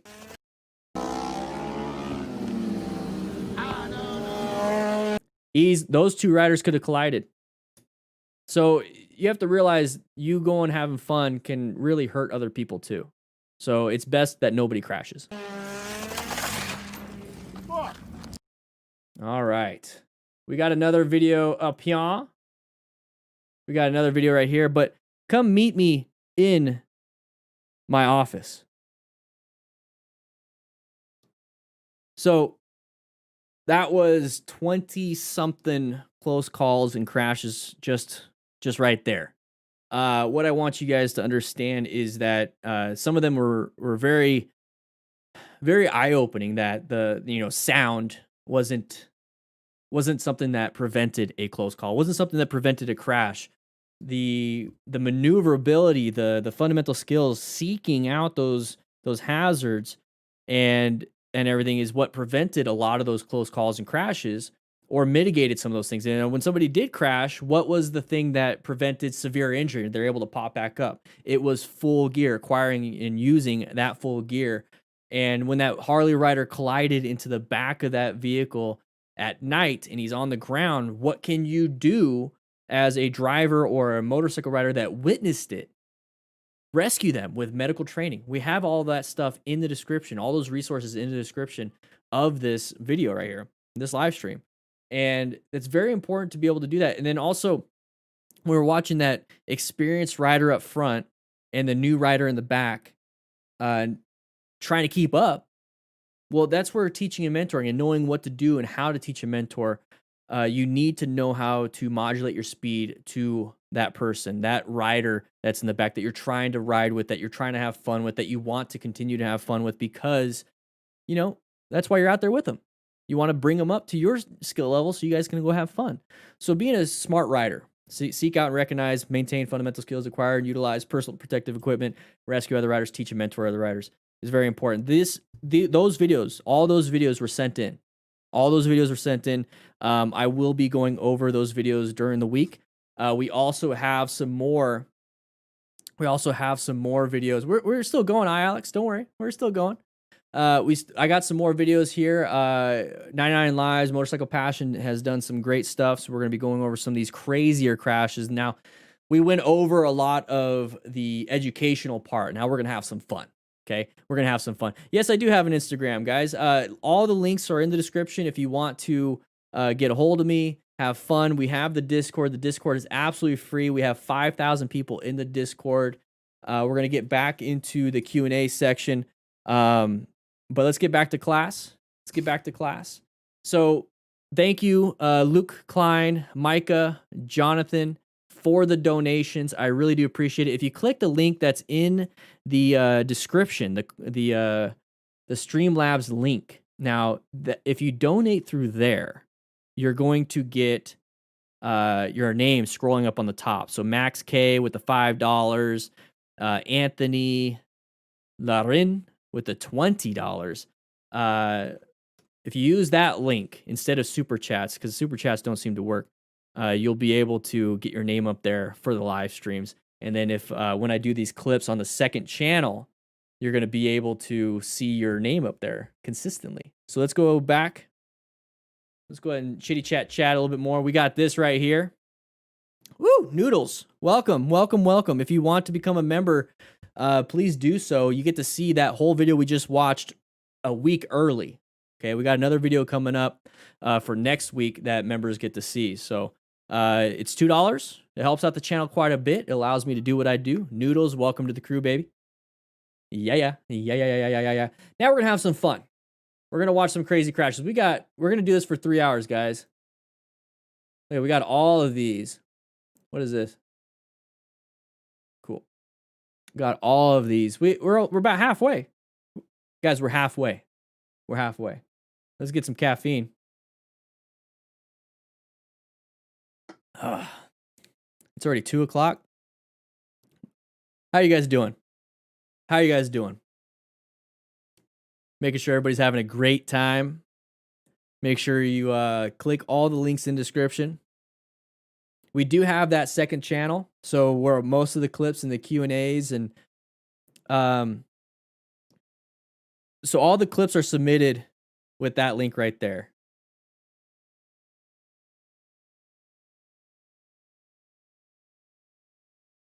Don't worry, guys. I'm doing something real quick. I'm waiting for you guys to come on in.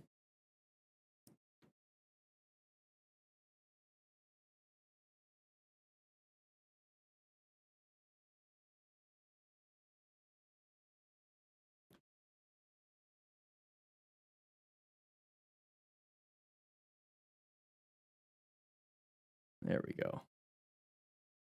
There we go. I'm gonna see if I can get some more caffeine. I'm dying over here. Almost 12 p.m.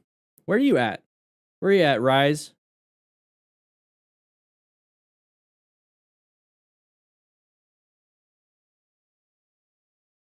$4 p.m. in Toronto. Hey, we got 1,200 people. So now that we finish this online class, I'm going to change the name of the video. Look at that mustache.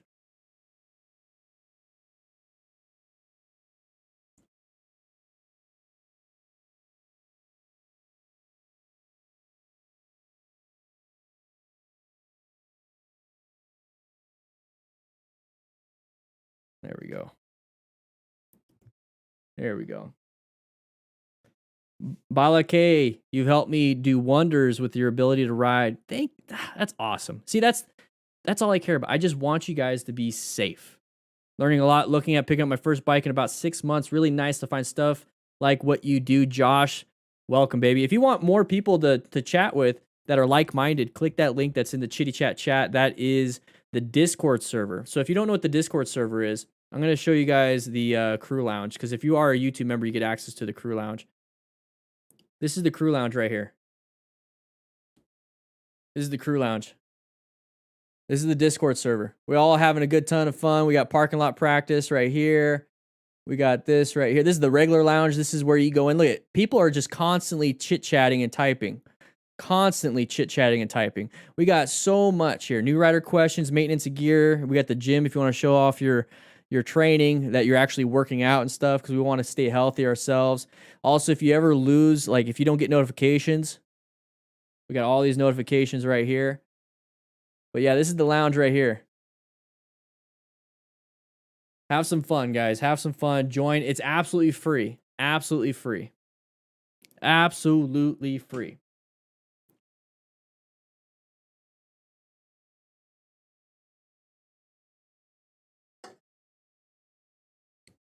Watching from New Zealand. How you doing? Mexico City.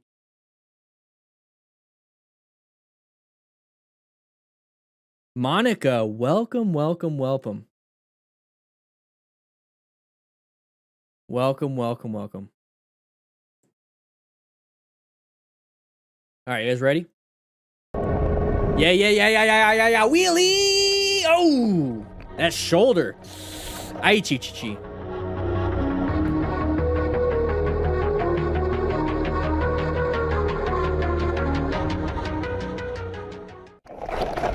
All right, so we crashed. Ay. He's got a lot of damage. But he's got a cage. Yeah.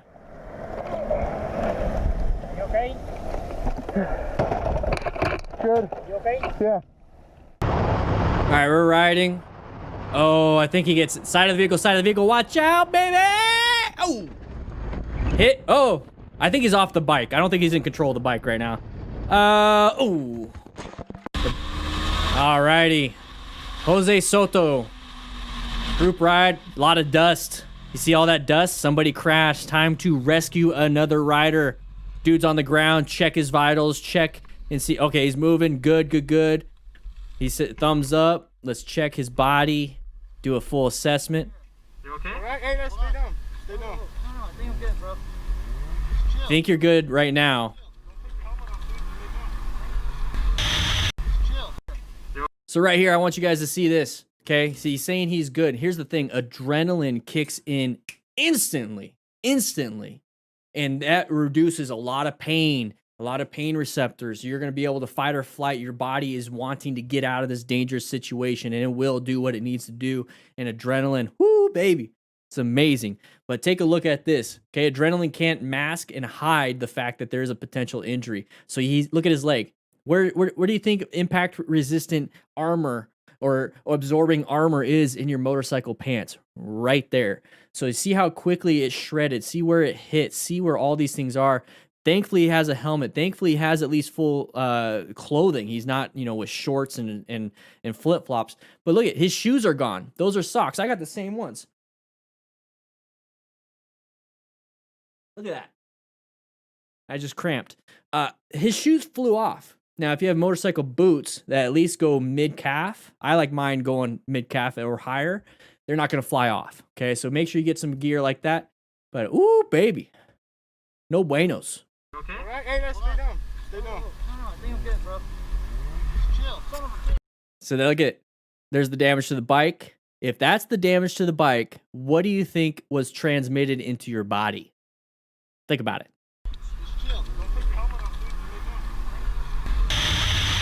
Alrighty, 30. You see the sharp turn 30? Yep, watch out for that. Chevrons. Oh, he's go. Ooh, those 4x4s are strong. Look at that, broke that 4x4. You okay? Don't touch the rotor, it's hot. You're probably melting and burning your gloves. Yeah, you help me get my bike for the cops get here.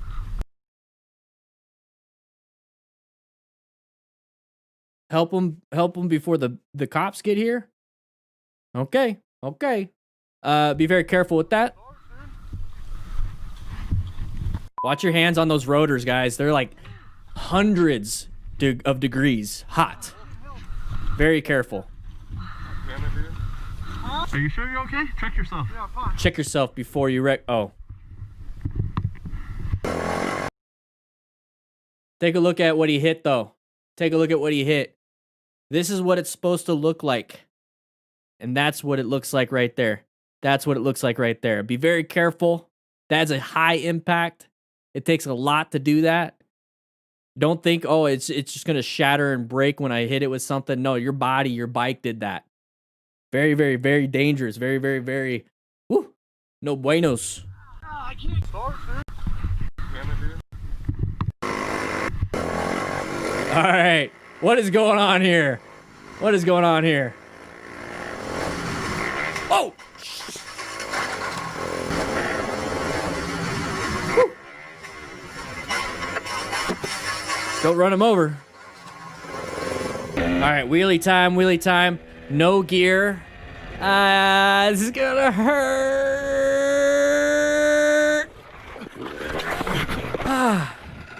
Oh. Whoa.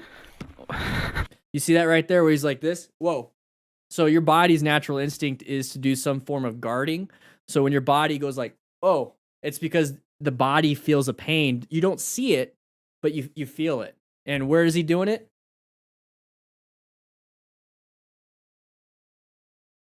Right there on the elbow where if you had gear. Whew. Whoa. Woo!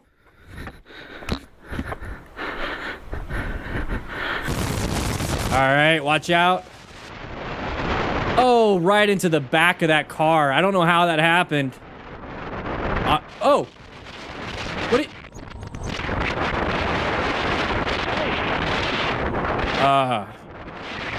Shorts. Look at it, up and over. He knows you're in his car. He knows. Stay. Stay. Stay.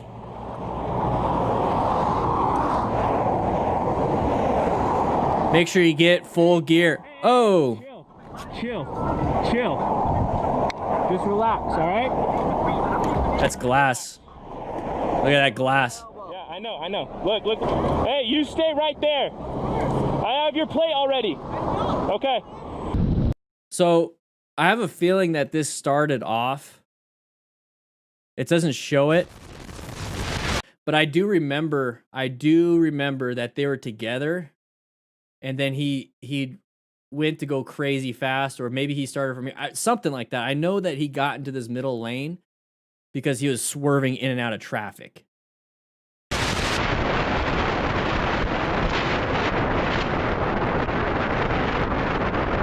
Okay, so glass is sharp. That's the tip of the day. So right here, the driver obviously knows somebody's in the back of their vehicle. So they're pulling over. They know. They're already on the side. Hey.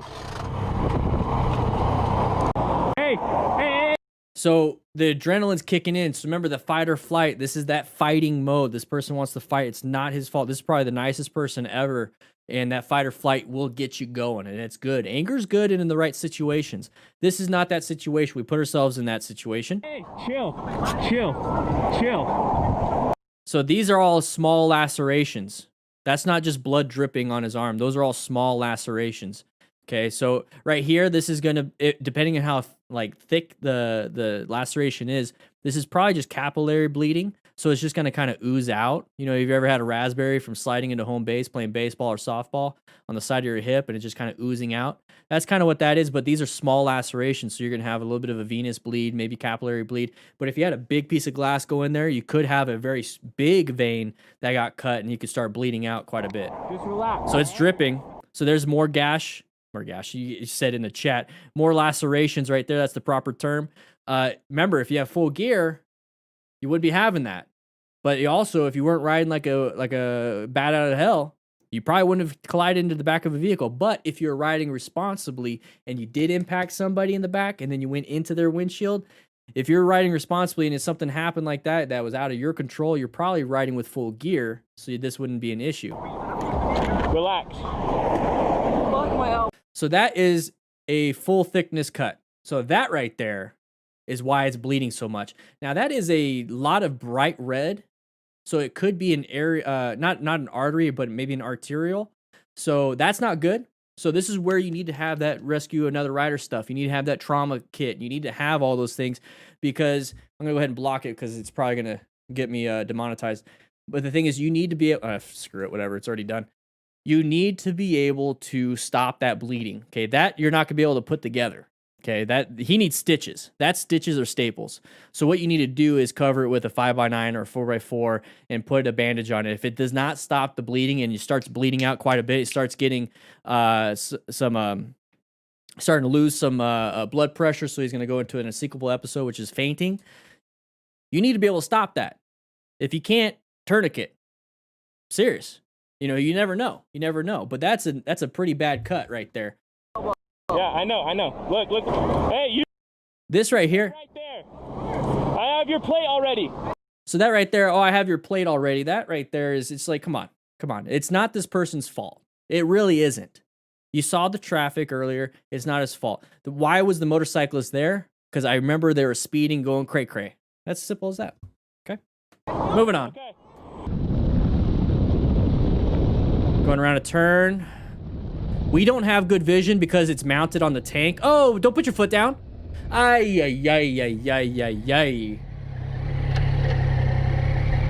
Got up.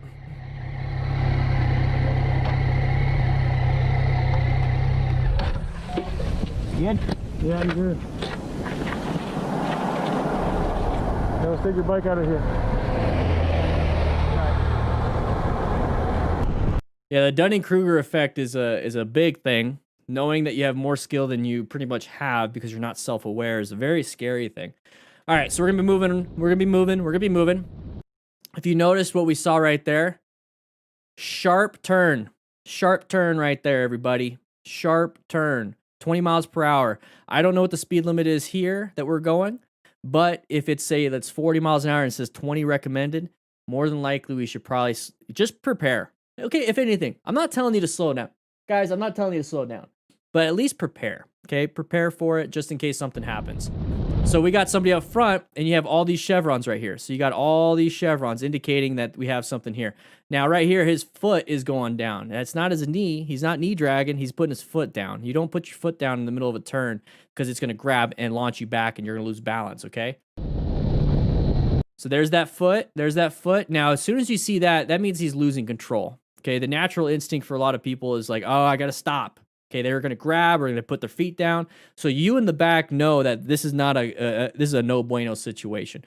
So be prepped and ready for this person to crash so you don't run them over and so you can rescue that rider.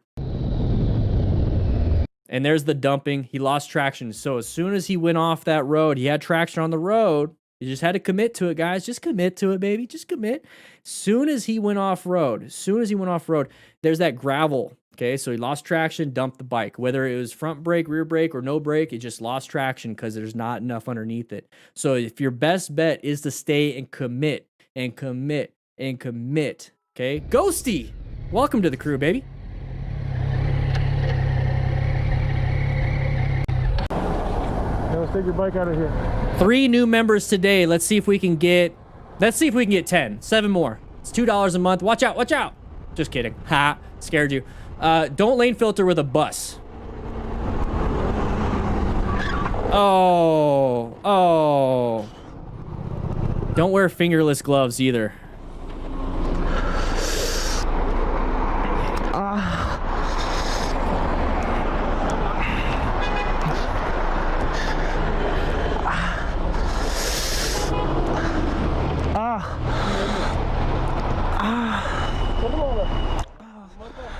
Sorry.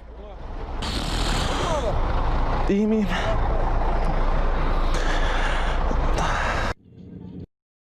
All right, let's go back. So what happened? What happened? Don't wear fingerless gloves on a motorcycle. What's up, Joshua Powers? How you doing? Ghosty, how you doing?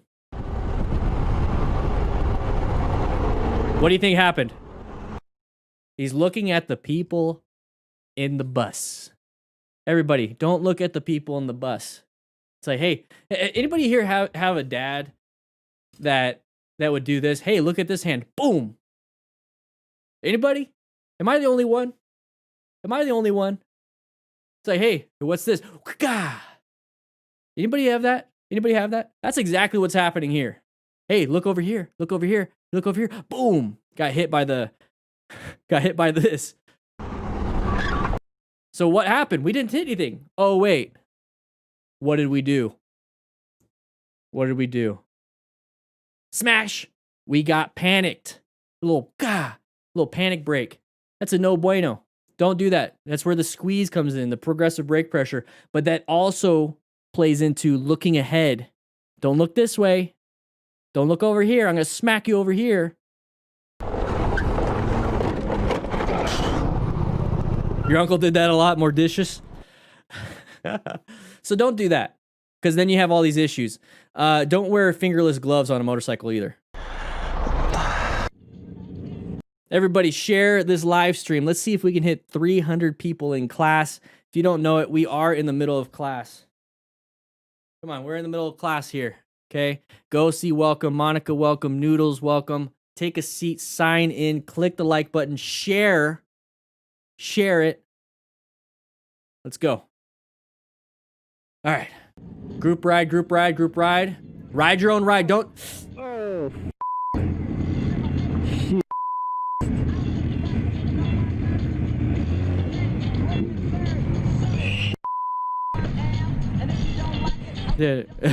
Easy E, baby. You alright? You alright? Uh-oh. You okay? When he doesn't get up, that's scary. To your shoulder?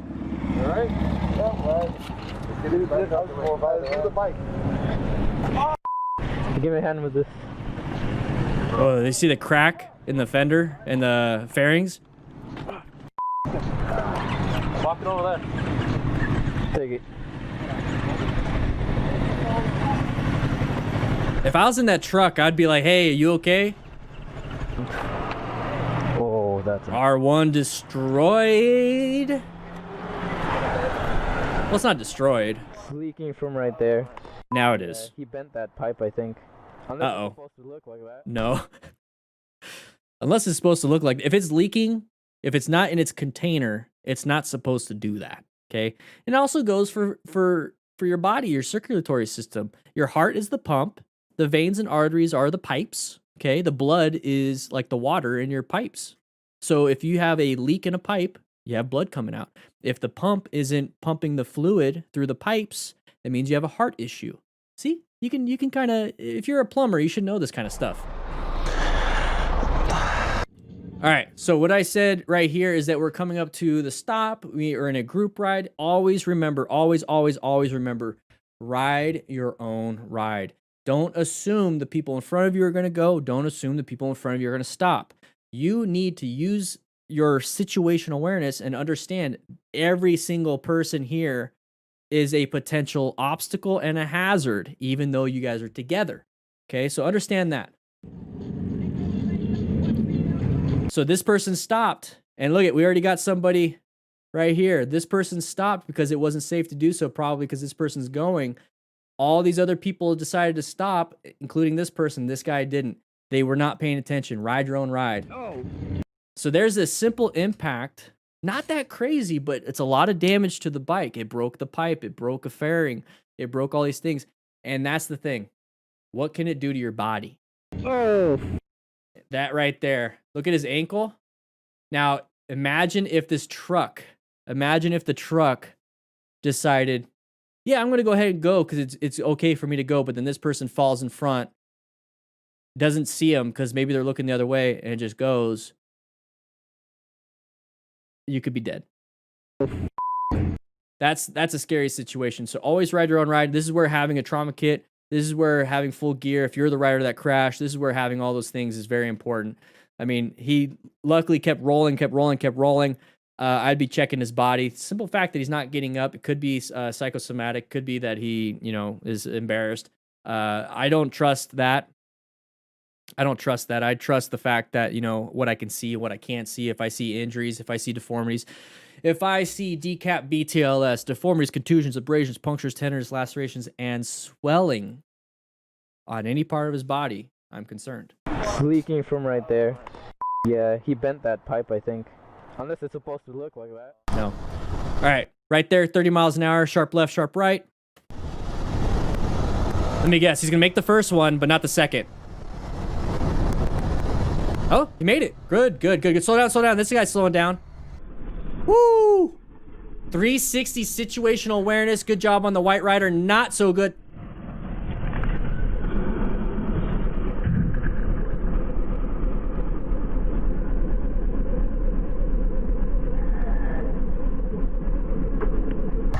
Woo! Did I forget Burns? Damn it. Yeah, you got it. You all right, man? Oof. No buenos.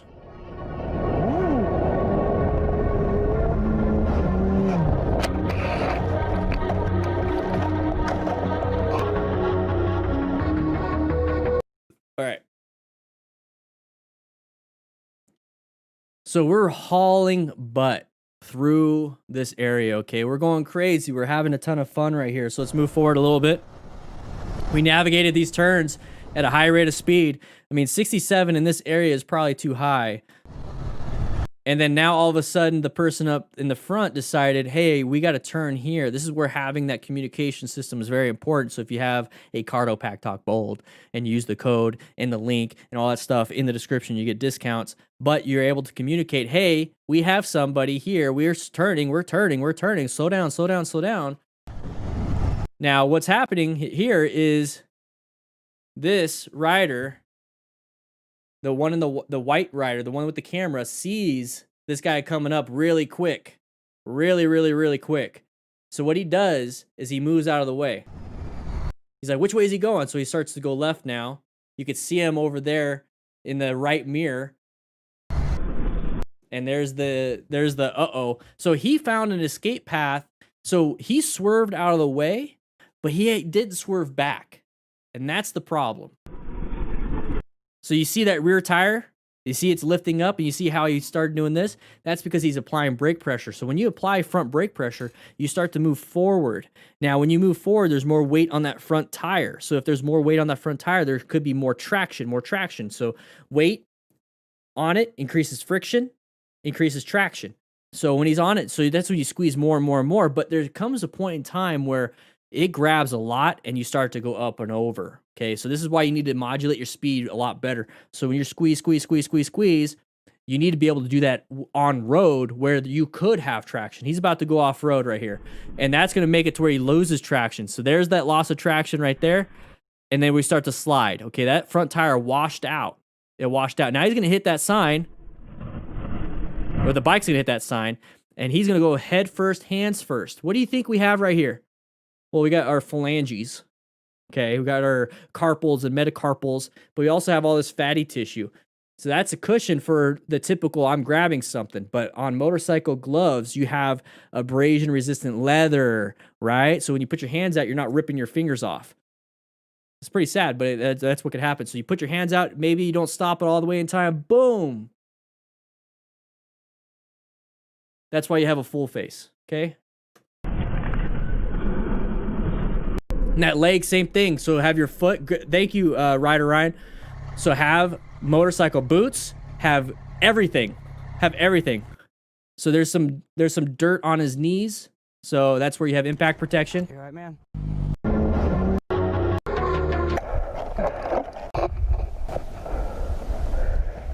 All right. So the audio is not the same. I think they might have messed up the audio.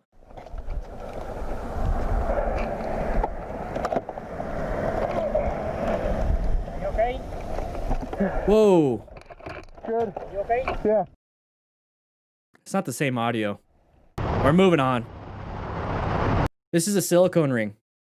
I always wear, I don't wear gold or metal. Look up degloving of a finger and you'll understand why. Degloving of a finger.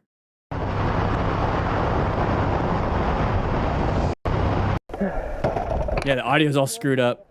Yeah.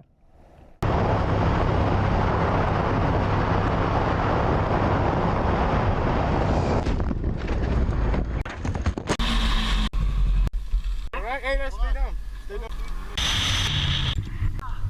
Get it, come on, Jerry. All right, dude. All right, the audio's all screwed up. We'll just go on to do this.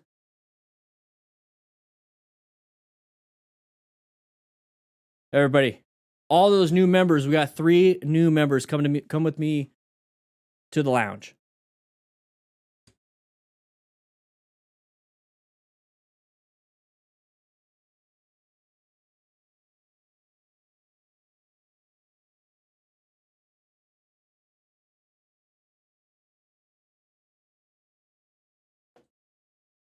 All right.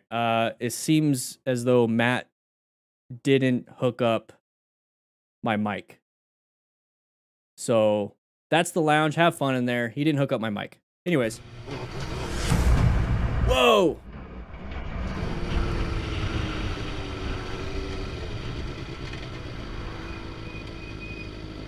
You didn't see that? I almost got head on by the truck. Yeah. Bro, I was like this close. Because when we turned in right here, this is our lane. He turned in to go that way. And I got it on GoPro. Good job.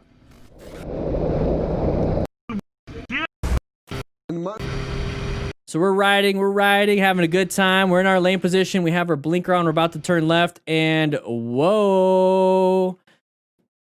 You're both able to get into this lane. You're both able to get in this lane. So that's why you have to be careful too. He didn't see this. We didn't see this vehicle till the last second because of all the lights, motion-induced blindness, inattentional blindness, all those different things. Same thing for the truck. The truck couldn't see the motorcyclist either. But the thing is, he got himself out of the situation by swerving. Swerve to the right. All right. All right. Matt, we got it hooked up? We got it hooked up? All right, everybody come to the lounge with me.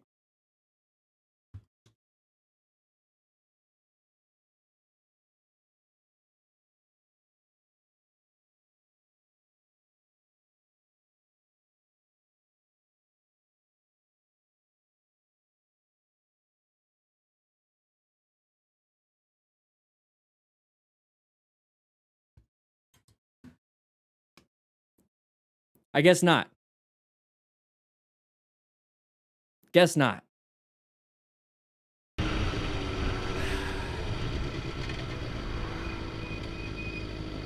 You didn't see that?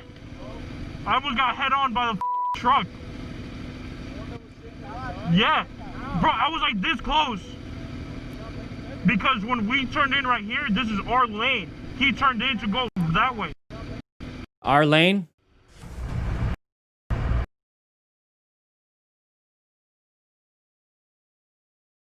It's our lane, huh? Not always. Not always.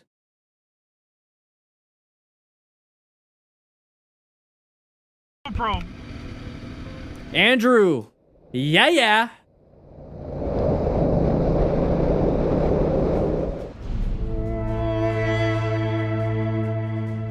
Non-issue. We got into the wrong lane on that one. Alex, welcome, baby. Look, we're in this lane now. What about this lane? Whose fault is that, guys? Say it in the chitty chat. Come on now.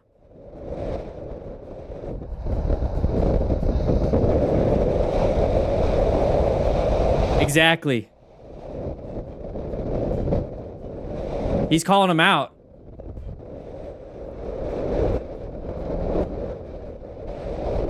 Usually, bikers are big petrol heads, and when we see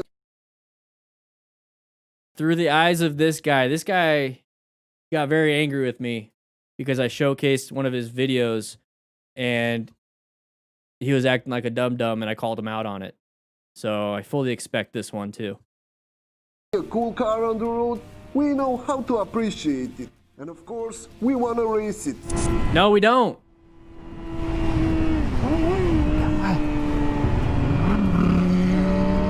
If your life is so boring that you have to race a random person on the street. Let's go, buddy. Let's go. Such a cool looking car though. I think it's an older one, but it's such a cool looking car.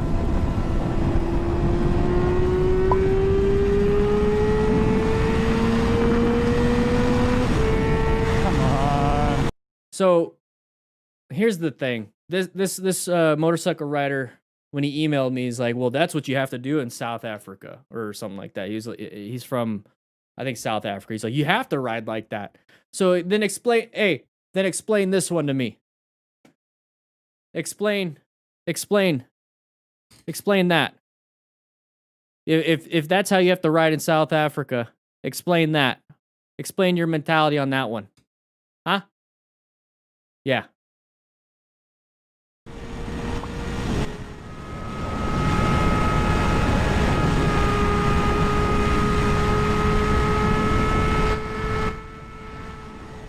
Explain all that.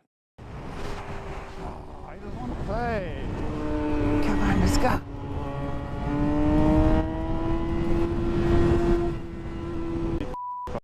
Oh, buddy. All right. Now do we have it set up? All right, everybody. Now let's go to the lounge. All right, guys. Can you hear me? Can you guys hear me? Can you guys hear me? So welcome all the new members here to the best online motorcycle community in the world. Hey, keep it down. I'm having class. Calm down. Come over here, have some fun, drink some drinks, play some billiards or pool, 9-ball, whatever it is you want to do. No gambling. Not until after the stream. Have some fun. But guys, join up. Hit that join button right next to the subscribe button. Become a member today. Join the Discord. It's absolutely free. Have some fun. Cannot wait to share a lot of the new things that are happening. We're going to get a whole new firehouse with more and more members we get. All right? There's no... Rookies, there's no food? Are you kidding me? You guys are making me look bad. No food. Rookies, go get some burritos. All right, let's go. Whoa!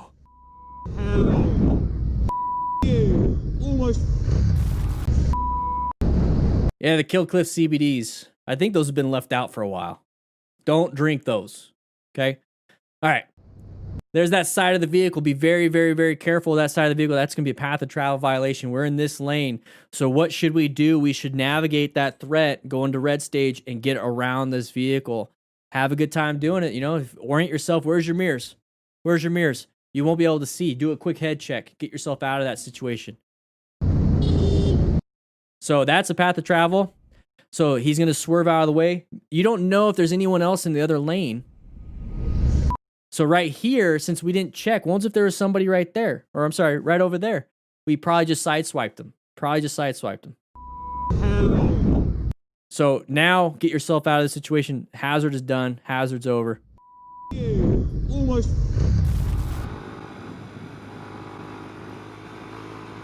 Close call with another biker. Oh.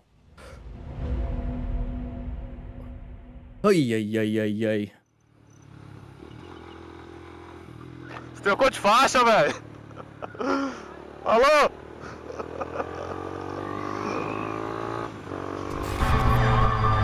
Watch out. Just slow it down. What? Oh, that's the problem.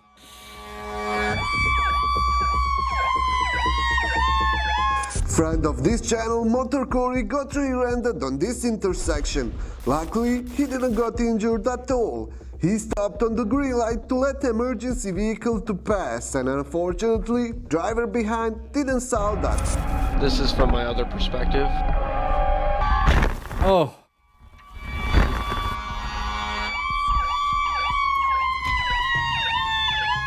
That sucks.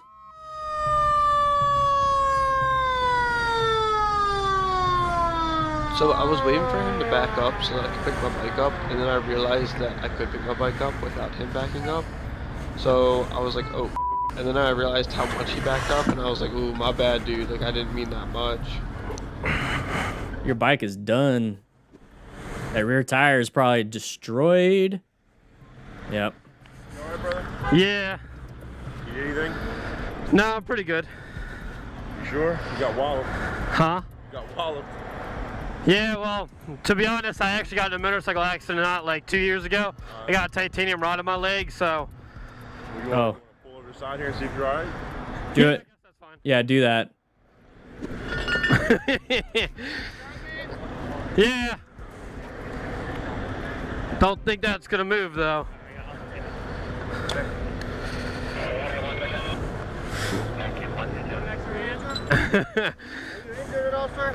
No, I'm pretty good. Yep. I just seen you like 2 seconds ago and I come up and I was like, what the That sucks. I know, man. It didn't help me. Yes, sir. I'm very stable. 1,000? Definitely a nice bike. See, people care about... That's true. It's true. All right, so let's go back to a little bit on this one. This is something I've seen quite a bit, and it's very frustrating. So I'd be driving an ambulance, and this is where we're very careful. Scarlett even mentioned it. Lights and sirens and driving code 3 can cause other accidents. I've seen it. People trying to pull over, they just hit somebody. Like, they're so concerned with that, they freak out. They go into this panic mode. Boom, hit somebody else. It's very scary with a motorcyclist. So he decided to stop. Now, you only stop if it's safe to do so. This is where you have that 360 situational awareness. But in this situation, there's nothing he could have done. Honestly, he did what he was supposed to do. He stopped, did what he was supposed to do. We have the person behind us not paying attention, not doing what they're supposed to do. and it's just a no bueno. Okay, this is where you have full gear, and I think he had full gear underneath the Iron Man suit. So he's gonna get hit right there. So that's that rear impact. So when you have that rear impact, remember the bike is, especially with the car is gonna hit the bike, and you're gonna go up and over behind. And you're gonna get that whiplash. You're gonna get that back injury. You're gonna get, possibly hip injuries. That's why you have CE rated back armor. So it's level 2 back armor. Grab yourself some. When you have a motorcycle jacket, when you buy it, sometimes it doesn't even come with it. Most of the time, actually, it doesn't even come with that back armor. So if you buy that gear and you check that back armor that comes with it, it's padding. It's just like that simple gray foam. That is not protection. That is not CE rated. Replace that with actual back armor, okay? So in that situation, see, look at his legs. See how the bike, and he gets forward, he gets moved around. So you have leg injuries possibly. Very, very, very dangerous. Very, very scary. That's why a lot of people are saying we should lane filter. We should do these things so we prevent this type of accident. Well, this is a unique situation with the vehicle coming out, the stopping pretty much on a green because of the fire truck, and that person's not paying attention. So in this situation, when it came to the firefighters, is that they're going on to an emergency call. They're going to an emergency call. They are dispatched. They are locked into that emergency call, but they have to obviously check on this person to see if they're okay, and they're going to call additional resources to either take over the call that they're going to or to come here. Now, it depends on the SOPs, SOGs of the fire department, the municipality, the standard operating procedures or standard operating guidelines. So right here, I think maybe they're going to stop and check and then call somebody else to go to the emergency that they were originally going to, because this is actually a pretty high trauma incident where the motorcyclist got hit. So that's what they're going to do. So right here, the little Nissan Frontier collided with the back of the vehicle, back of the motorcycle. You see how the rear fender is like launched up. So it got like right in between. Here's the tire and here's the fender. So here's the fender of the truck. It went in and scrunched it. So it launched him forward. He hit his legs, but then it's almost like a whiplash movement. So you have that spinal compression and everything. You're going to have a lot of different issues. And the reason why I'm bringing this up is because that's mechanism of injury. Friend of this got injured at all. The driver behind. Thankfully the driver. Let's go ahead and watch that real quick. Didn't saw that. This is from my other perspective. And I don't know why it's all. I think Dirt Bike did that because it's not good to show the crash and impact without commentary. Well, at least his visor automatically shut down.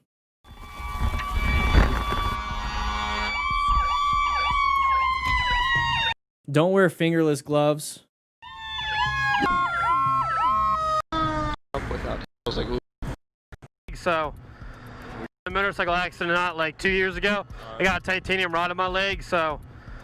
You want to pull over the side here and see? So what they're trying to do is see if you want to have any type of medical assistance. Now, you have the right to say no. You have the right to say yes. And then when you say yes, and then you decide, I don't want to go to the hospital by ambulance, you also have that right of refusal. So just get checked out. Let them do their thing. Let them check you out. Check your vitals, see how everything is going to possibly be elevated because your heart rate's up, your breathing rate's up, your blood pressure's probably up because of the adrenaline that kicked in. So you're constantly getting checked, at least for 10 minutes or so. And then, say, hey, I'm good. I don't need to go to the hospital. I'm going to go ahead and sign the refusal waiver. And then you go on with your day. At least get some type of medical get some medical assistance. That way you can at least have an educated decision of why you should or should not go. And here's the thing. Cops are cool. And that's absolutely true right there. That's absolutely true. Yes, he just said he's lucky he's not effed up. Cops don't want to see it either, okay? Cops are there to enforce the laws, but they're also public servants, and they don't want to see the public hurt, at least the good ones.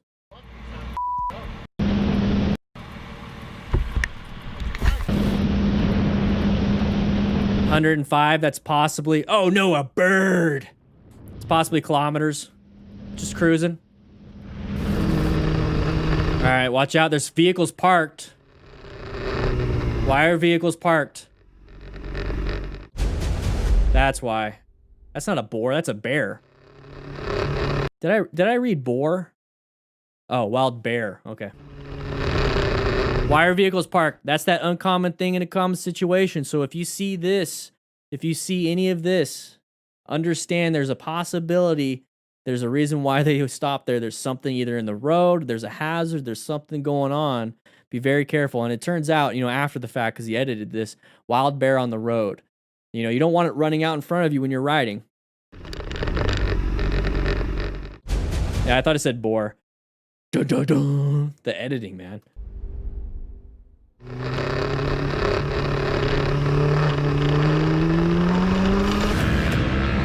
All right, let's have some fun, baby. Whee!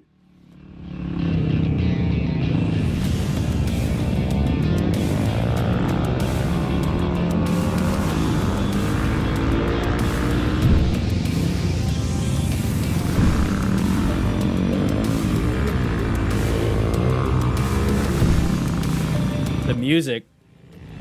All right, this is a lot of fun.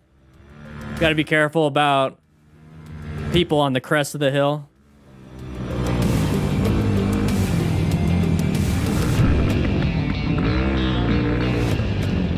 What's the... Okay, so now we go into it. What happened? Ran out of gas? Is that the whole point of this?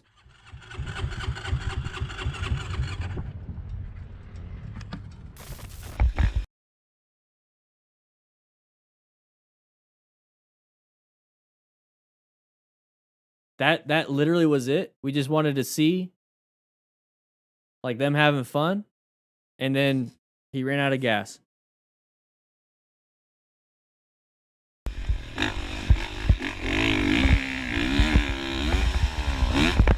Yeah. Oh. Come on, dirt bike lunatic. Come on. I want to see the mechanism of injury here.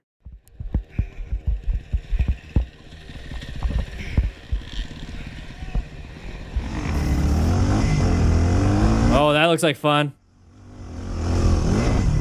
This biker recorded a funny fail of his friend that tried to climb a hill on his Honda Groom. Check it out. Okay.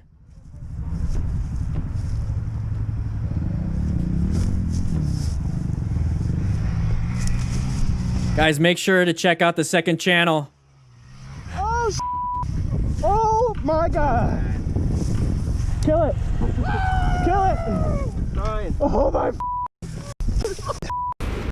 Scary, dude. All right. I've never seen someone do that. All right, watch out. A lot of debris in the road. Move with a purpose. Move with a purpose. Get yourself out of there. Good job. Good job.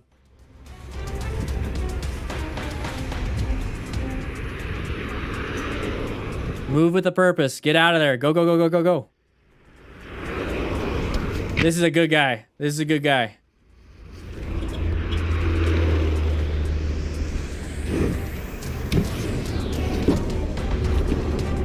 All right, so the only learning lesson I can show you guys on this is that as a firefighter, we would always do this. Okay, if there's a potential hazard for anybody to get hurt, we would pull over and remove stuff. If you're gonna be doing this, okay, if you're gonna be doing this, walk on the other side of the guardrail and then cut across, and then get back, get on this side of the guardrail, cut across. Don't stay right here because this is an escape path for potential vehicles to come this way. So stay on the other side. Just for an added safety, that's all. That's all. So imagine if this was a person down on the road. For added safety, walk on this side and then cut across. Okay? I just want you guys to see that. That's all. That's all. But good on this person, because that could be dangerous for anybody, not just motorcyclists. Busta, check out the second channel if you want to see me on a motorcycle. I got like 8 channels.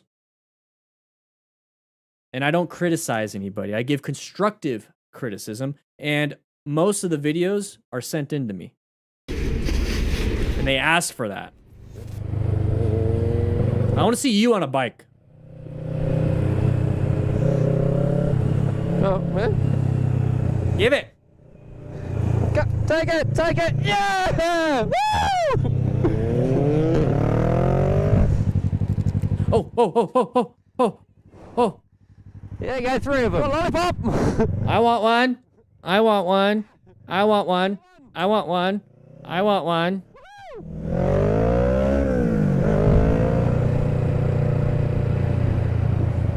Oh. Ah, you're a Max Fam guy. Take that! Thank you! You're a Max Fam guy. Good for you.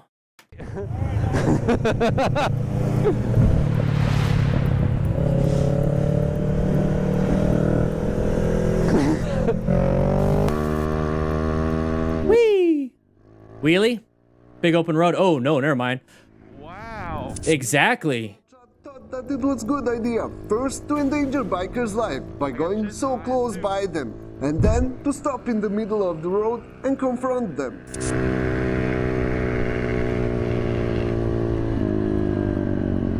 Oh, no.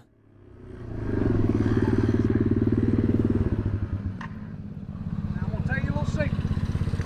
You all want to ride down there at the mine. I just spent $1,000 on them hay fields. If I catch you riding in the hay fields again, I'm calling the law on you. Is that fair enough? You know, you've got all that down there to ride, and you got to play prissy and ride my hay fields. Well, now I'm telling you, if I catch you again, and then I won't charge you. You know, and that's expensive. Hey, your little smart buddies, the same thing. Hey, I do got a problem though, man. I got kids in that car you just flew by, man. No, that car was down the road. I'm sorry. You're right. Okay, well, it was down the road. I understand who you're on. You gotta watch. Another day in paradise. How you doing? I said they wasn't nowhere around me. Here we go. No, I don't know where the I said, Alex and the Indian FTR 1200S. So so the situation here is we have this guy in the truck shouldn't have done something dangerous to these riders. Two wrongs don't make a right. This right here, the truck driver is having an issue with these riders riding through his hayfield. Now, it's private property, it's damage of property, you know, that's his livelihood. You're damaging his livelihood for a fun time. He has, you know, he could do whatever he wants. He could say these types of things, but right here, people are telling me, like, when I was doing that group ride criticism, Busta, the group ride thing where they're stopping that vehicle from entering the intersection, that I said it was like kidnapping. I shouldn't have said kidnapping. That's false imprisonment. Okay, you're detaining somebody, and you're not allowed to detain another citizen if you're not doing something. You know, it's breaking. Was it the Fourth Amendment? I think it's the Fourth Amendment. You're doing something you're not supposed to be doing. So this right here, I don't agree with. I do agree with him being able to say what he wants to say, but I mean, you call the cops. You get it footage. You do all these things. Call the cops. Don't ride in somebody else's property, damaging their livelihood, and then getting defensive. Now, I could see why they get defensive. It's that fight or flight. Adrenaline's kicking in. But just realize you're in the wrong. When are people going to take personal responsibility for some of these things? If you're in the wrong, and you did it, then apologize and don't do it again. It's as simple as that. Him getting amped up, that's typical. So if you're going to be somebody like that truck driver, learn some verbal judo. Okay. If you're going to be anybody, honestly, learn some verbal judo. Learn how to talk to somebody, de-escalate situations, because it can just get worse and worse and worse until somebody gets hurt. Yeah. So, helmet equals grapple. Yeah, exactly.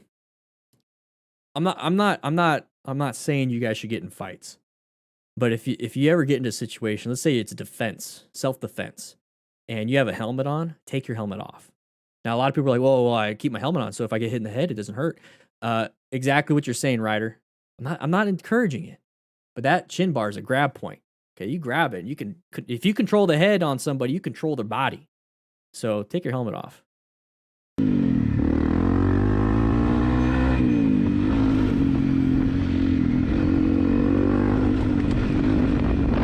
yeah. Yeah, take it off. It is a grab point. Oh, bump, bump, bump, bump. Oh. That's right, Ryder. Exactly, yeah, yeah.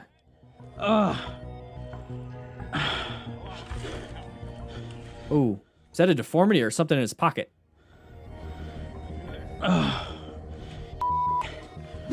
Oh my god, dude.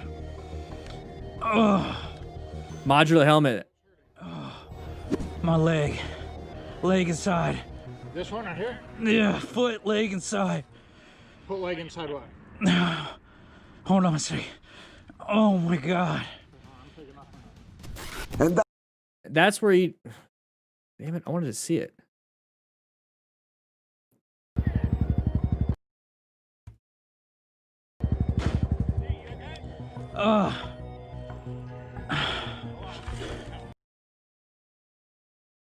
That's got... I don't know if that's... That's what I saw. Right there. That looks like a deformity. That looks like a deformity, but it's quite possibly just something in his pocket. But that, I mean, that right there looks like the head of a femur, right? That looks like the head of a femur. But, I mean, it could be just like, I don't know, a tennis ball in his pocket.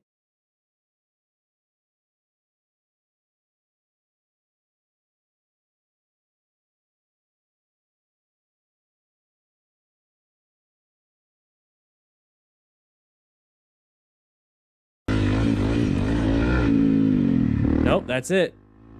That's all the footage you get. Yeah, that looks like the femur, the head of a femur.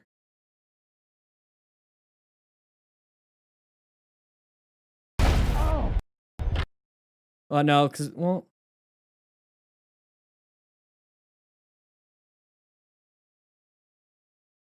he wouldn't have structural stability though, right? He wouldn't have structural stability on that right leg. It does look turned in.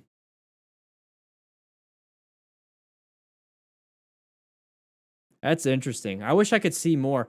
These are the things that I like to look at. I like to look at. Well, we got this video, but here's the thing. Let's go to my office real quick. Let's go. Let's hang out in my office. Rookies, crisscross applesauce in the front. DDFM legends and crew members, veterans, senior crew. You can go ahead and hang out on those chairs. Fight for it. Don't kick my helmet. Yeah. Oh. Let me go ahead and get my chair. Whew. How you guys doing? You're sitting on the desk? How you guys doing? So this is my office. I got a little miniature version of my FTR up on the tippity top. I think it might have been something in his pocket. Guys, everybody, crew.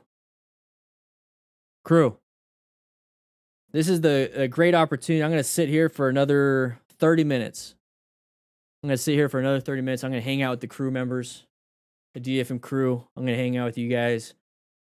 Just chit-chatting with you. I've been kind of MIA on the Discord lately. I've been having some eye issues, some problems. So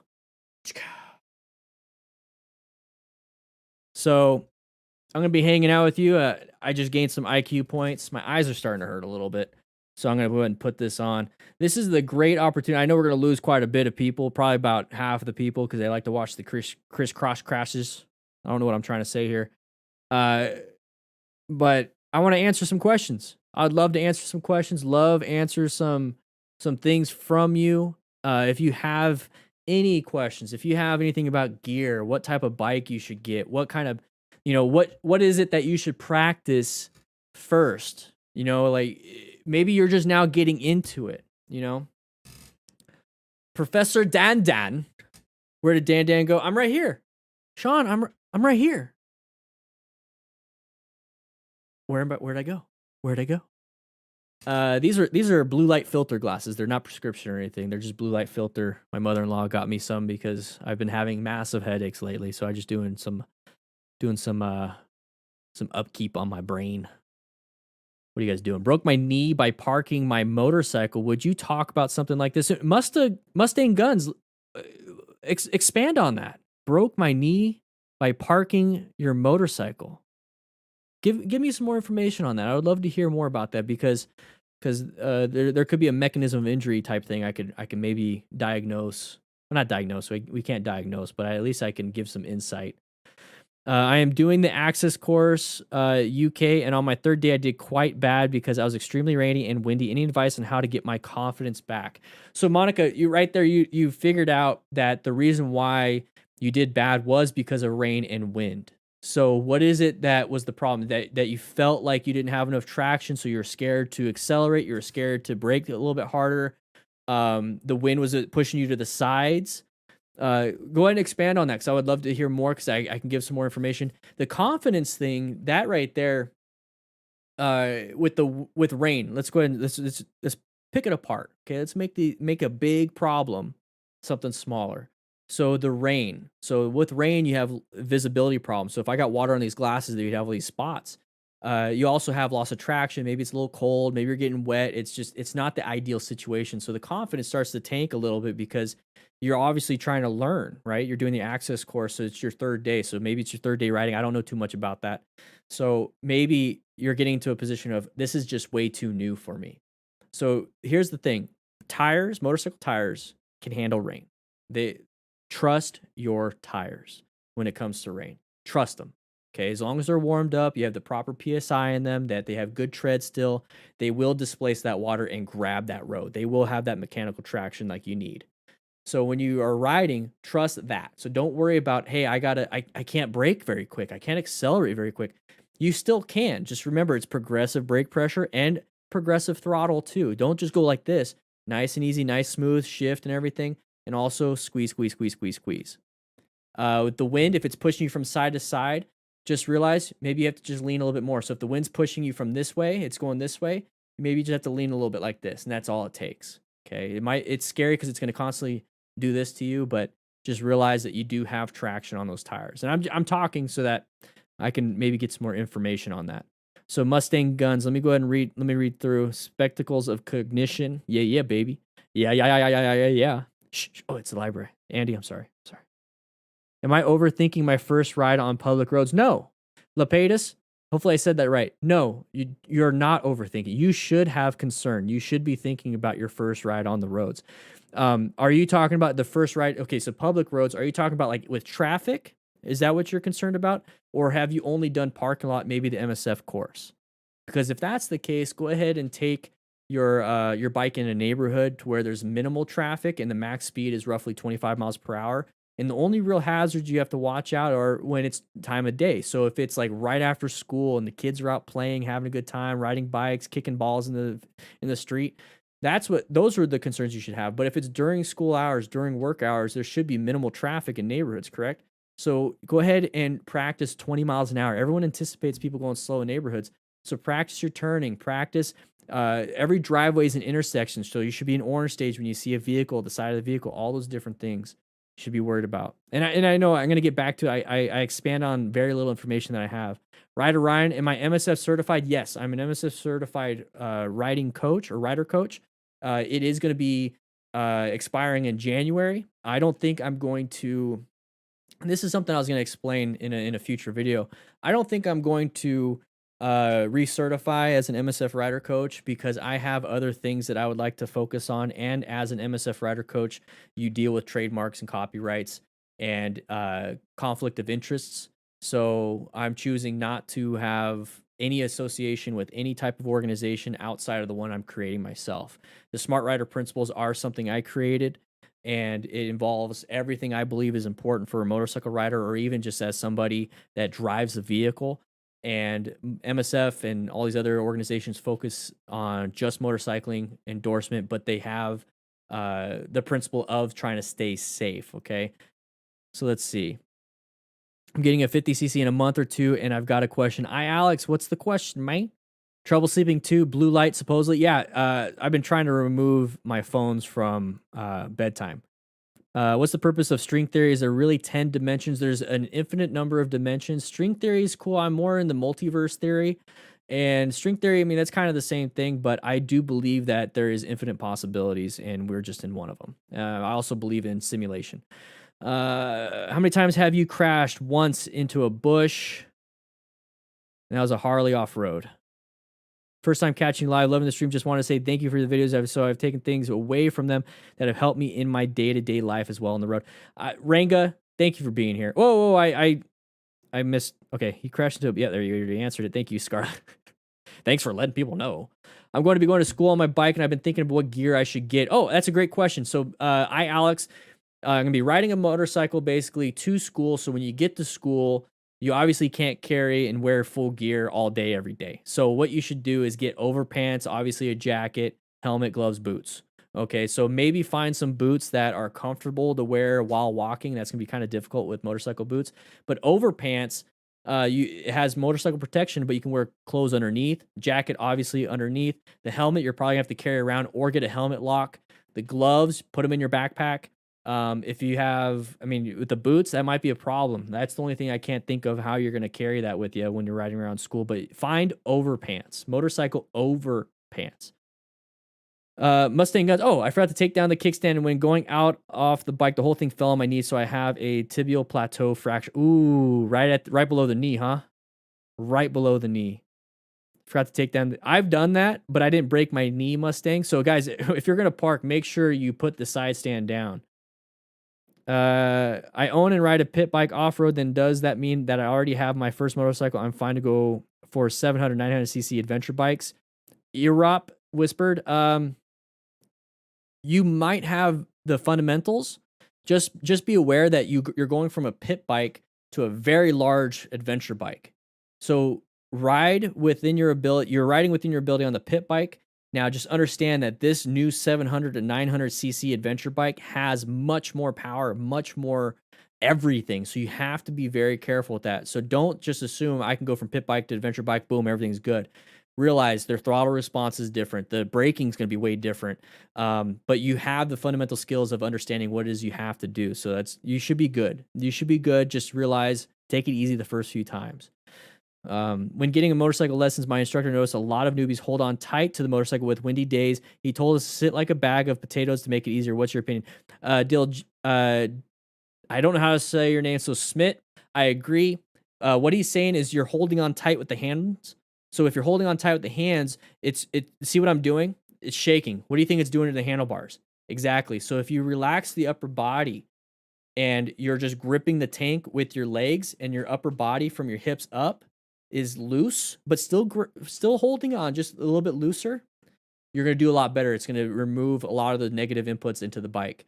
So think about it as like, riding a bucking bronco or one of those, at a rodeo, those, the bulls and everything. You're keeping your upper body nice and loose and you're gripping with the tank. Another thing you can do is if you have side winds coming, let's say from this side, stick that knee out like it's a wing, and it's going to help you stay. It's going to help you stay up. I have a video on that. It's very hard to show right now while I'm sitting in the office. I ended up with a Ninja 300. Cool. With the new laws now, everyone in Mexico City now has to pass a riding test in order to get the motorcycle license. That's good, right? Every rider is protesting against the law. Yeah, a lot of riders will protest against the law. A lot of riders protest against like helmet laws and stuff like that because of freedoms. They don't like the government doing these things. But here's the thing: is that I believe in more, Amadeus, I believe more in education than restrictions. If there's a failure in educating the public, you have to have restrictions in order to save lives. While you have that restriction, there should be in place massive amounts of education so you can remove that restriction. But people aren't taking it seriously and people are dying all the time. So, I mean, take a test. Like, you should have to take a test. Read a lot about saving money on first bike by buying used or on Craigslist, but I have no rider friends, so I can't tell if I'm thinking of buying new. Your thoughts? Josh, when you buy from a dealer, whether it's new or used, it's going to be certified if you have a good dealer. So it's certified, the mechanic, the head mechanic, all those people at the dealership looked it over, made sure it's roadworthy. If there was damage, they repaired it. And you might pay a little bit more than you would private party, but you know for a fact that a mechanic made it sound, and you could possibly get a warranty on that. So I would possibly look at dealerships. If you're going to do it on Craigslist, Fortnite has an amazing video, probably one of the better ones when it comes to what to look for in a used bike. So check them out. Just type in Fortnite buying a used bike, and you should be able to find that video. He answers it way better than I possibly could. If you don't have any friends, there's many ways of doing it. He says it in the video how to do it. You possibly take it to a mechanic and they look it over before you buy it. My question is, should I get for the beginning? My question is from Andre. Should I get for the beginning the GZ250 and ride it for the first year, or should I get the VZ800 and grow with it? All right, so that's like a financial question, really, because you feel like you could maybe take, and I'm projecting here, maybe just get one bike, one and done, but then slowly grow into it. That way you don't have to buy two bikes. Or should I be safe and buy the GZ250 and learn all I can, and then have to deal with the process of selling it and then buying the VZ, like all those things. So here's my thing. I started, and I can only give you the advice that I took myself. I went and I bought a 1200. I bought the Harley, a brand new Harley 1200. I taught myself in a parking lot, but I also had training from riding or driving a truck that was manual. So I knew the clutch, I knew the gears, I knew when the RPM ranges, I knew the whole purpose of doing those things. So I knew all that. So if you are comfortable and understand clutch and understand all those things, you can grow with the VZ800. You absolutely can, but just realize this. With an 800cc, whatever it is, sport bike, cruiser, whatever, that's going to have more power than a 250. So you're going to have more throttle response. Hopefully you have more braking power. You know, it has better brakes. It's going to be a heavier bike. It's going to be a bigger bike. So realize that. So don't be like, well, I'm going to utilize all 800 cc's within the first year. Okay. Grow into it. You might be a quick learner. You probably could. But the thing is, grow into it. So take it to a parking lot. Take it into neighborhoods. Start slow. Start small in terms of where you're going to take it. You know, reduce as many factors, risk management. So if you take it to a parking lot, there's no cars driving around, right? So risk management. You removed a factor of possible vehicles hitting you. So now you can practice slow speed. You remove the factor of high speed. Now take it off into a neighborhood, max 25 miles an hour where I'm at. So you're not going to go faster than 25. Is there massive amounts of traffic in a neighborhood? Possibly, but pick the time of day to where people are at work. Kids are in school. It's a neighborhood that maybe has no houses yet, so it's still in development. So now you're going around in an open neighborhood, great vision, no houses yet, and you're practicing your turns, your 90-degree turns. You're practicing your stops at the stop signs. You're practicing your U-turns in cul-de-sacs, or you're practicing U-turns with however wide that road is. And take your time. Take your time. Do that whether you're driving the 250 or the 800. So when it comes to the financial part, what do? I personally, I would get the 800. And it's all based on the fact that I know what it is I can do. What I can do. You go to the gym and you have 600 pounds of weights and your bench press in the bench. Are you loading all 600 at first? No. You have the capability of all 600 pounds, but you're going to load up maybe the bar because you've never done it before. So you're going to try it out. So that's like first gear, nice and easy in a parking lot. You're like, oh, I'm pretty strong. I can go. I could do more. Let's put 45s on. Boom, you went into a neighborhood. Well, this is kind of tough. I'm going to practice here for a while. I'm going to train here for a while. And then all of a sudden you're at 225 and it's okay. Let's go on public roads, but let's not go crazy. Let's not go in the mountains and do twisties. All right. Now I practice public roads. All right. Let's go to the mountains and try it nice and easy. Now let's try it. You see what I mean? Progressive overload in your training is very important. I hope I answered that question. Another day in paradise. What does it take to become a motorcycle instructor? So all I can explain is what I had to do. It was a 9-day course. I had to be sponsored by a local MSF range and company. So I paid it myself. It was roughly $900, close to $1,000. And it was a 9-day course. And what we did is we learned for like 5 days. 5 days. It was literally all about adult learning principles. How to speak to an adult and how to teach an adult something. It's a crash course basically on how to be a teacher. Had nothing to do with how good you are as a motorcycle rider. Nothing. You could be the worst motorcycle rider in the world and make it through those first 5 days. And you are just learning. If you know how to ride a motorcycle, great, because the last few days are teaching an actual class and also showing the MSF instructors that you can actually navigate the class yourself, because you have to do demos of the exercises you're showcasing the students. But the first 5 days, it's all about adult learning principles. You need to know how to speak to a student. You need to know how to speak to different kinds of students. And knowing that will take you further than being an expert rider.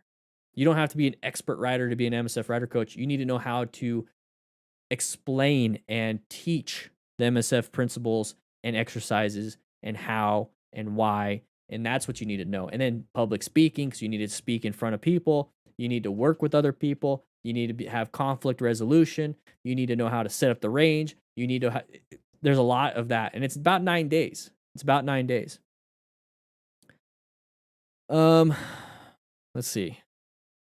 I got my license from 2 weeks ago, and I am looking for a cruiser as my first. The bike, I'm new at riding, and budget is not a problem. Thanks in advance. Hey, I'm glad you're having a great time. Is a Ninja 400 good for beginner? 020XYZ, yes. It is good for beginner. A 400 is pretty much going to get you everywhere you need to go. It's fast. It's fast enough to take you on the interstates for a little bit. Not like hours and hours and hours, but enough to get you, around the town, what you need to do. And it's perfect for lower speed stuff. Good balance and everything. I've ridden a Ninja 400 and I've practiced on it. It's a lot of fun. And they are fast. They are fast. So I think you're going to be overall, that's a really good beginner, but then you grow into it. And honestly, if all you're doing is riding around town, you never have to get the 600 or 1000 or anything like that. You just stick with the 400. And on top of that, with a Ninja 400, with a 400cc, like sport bikes are expensive insurance. So if you get a lower cc sport bike, you're golden in terms of the pricing of insurance. If you're 25 or older and you have good credit and you don't have a lot of tickets, don't have crashes, and then if you ever decide to upgrade to like a 600 or 1000 or go crazy, if you can keep the 400 and turn it into a track bike, and that way you can practice track riding skills on a lower cc bike, and then it can translate more into the 1000. That way you're safer on the road. I've had around 2 years on road. I still get anxiety when I'm about to ride. Near future, same here. And here's the thing. That's your body's natural response to, hey, we're going to a dangerous situation. Our bodies aren't designed for that. You already know ahead of time. So that's keeping you in check, and it's allowing you to, hey, I'm going to put gear on. Okay, I'm putting my jacket on. I got gloves, pants, and boots, and doing my T-clocks. And, okay, here's this anxiety. But how do we minimize the anxiety enough to where it doesn't be detrimental to our riding? Having a little bit is good. Having too much can really mess you up. So lowering that anxiety to a point where it's just there in the background to let you know, hey, I should be in yellow stage and zoned in, is very important. So what you need to do, if you have massive anxiety, and it does prevent you maybe one day from riding, like you're like, I'm about to ride and I have this anxiety, it's super high. It's like, I'm not going to ride. Well, I take that as like an omen that I should drive then. God's given me a reason not to ride today. There would have been a bad thing that happened if I was riding. So that's how I take it. So, but it might be too much of a problem for you. So it's like, if it happens consistent, it's super high, just go to a parking lot and get yourself familiarized again with that bike. And a lot of this happens for riders that are coming back from winter storage or haven't been riding for a while. So go take it to a parking lot, practice your straight line weave, practice your emergency maneuvers like progressive brake pressure, practice your swerves, do all those things and get that confidence up and be like, oh, now all I have to do is worry about traffic. And that's where the situational comes in.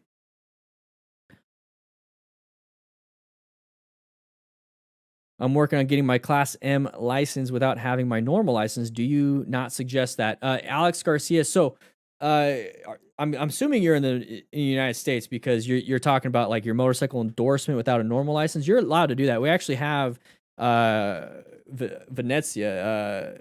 He's an admin in the Discord, and that's what he did. He doesn't have I don't know if he fixed that, but or not fixed it. I don't think he changed it, but he had a motorcycle license instead of a driving license for the longest time. And the thing is, if you can ride a motorcycle, you can drive a car. Okay. Motorcycle, especially if you go out and you take the MSF class, this is what I recommend. Okay. So let's kind of break it down a little bit. This is what I recommend, Alex. is go take an MSF BRC1 class. You don't need to know anything about cars. And here's the thing. You're going to learn about balance. You're going to learn about clutch. You're going to learn about throttle. You're going to learn about traffic. You're going to learn about everything. You're going to be way better as a car driver if you take a motorcycle class. If you're a dual license, motorcycle or car, you're going to have a ton of experience. And if you ever decide to get a driver's license and start driving a car after you've been riding a motorcycle for a while, you're going to realize how freaking easy it is and how much stuff you witness. And you're going to start to realize, oh, all these car drivers, they suck at driving. They should take an MSF course or they should take a motorcycle course because they can learn a thing or two. So I don't think it's a bad idea. Would I suggest it? I don't suggest it either or. I just know that if you go and get your motorcycle license and take a motorcycle class, you're going to be an even better driver. If you just do the driving and then you just try to take a motorcycle class, it might be a little difficult. Yenny, exactly. Yes, agree. Anybody else agree with that? Anybody else agree? Like, I want to see in the chat if you became a better driver because you took a motorcycle class. I want to see if that's the case. Because I know for me it is. Erop. I always had... Oh. I missed it. It went... I talk too much. Okay. Oh,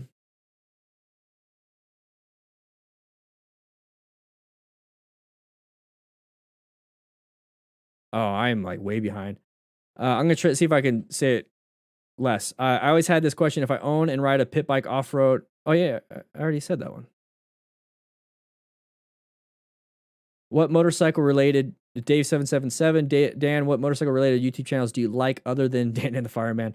I like Yami Noob. I like Fortnite. I don't spend a lot of time on motorcycle channels. I watch a lot of Star Wars and Marvel theory stuff and nerdy shit. I watch a lot of gaming.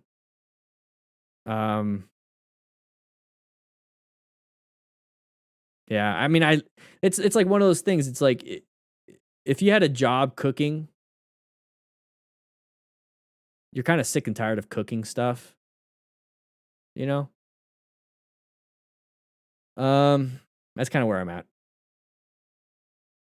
Would I rather get a Ninja 400 or 650? I'd probably do a 400. At this point in time, a 400 because I don't need a 650. I got a Rebel 500 and I got an Indian FTR 1200S. So like a smaller CC. If anything, my third bike that I want to get is a Honda Trail 125.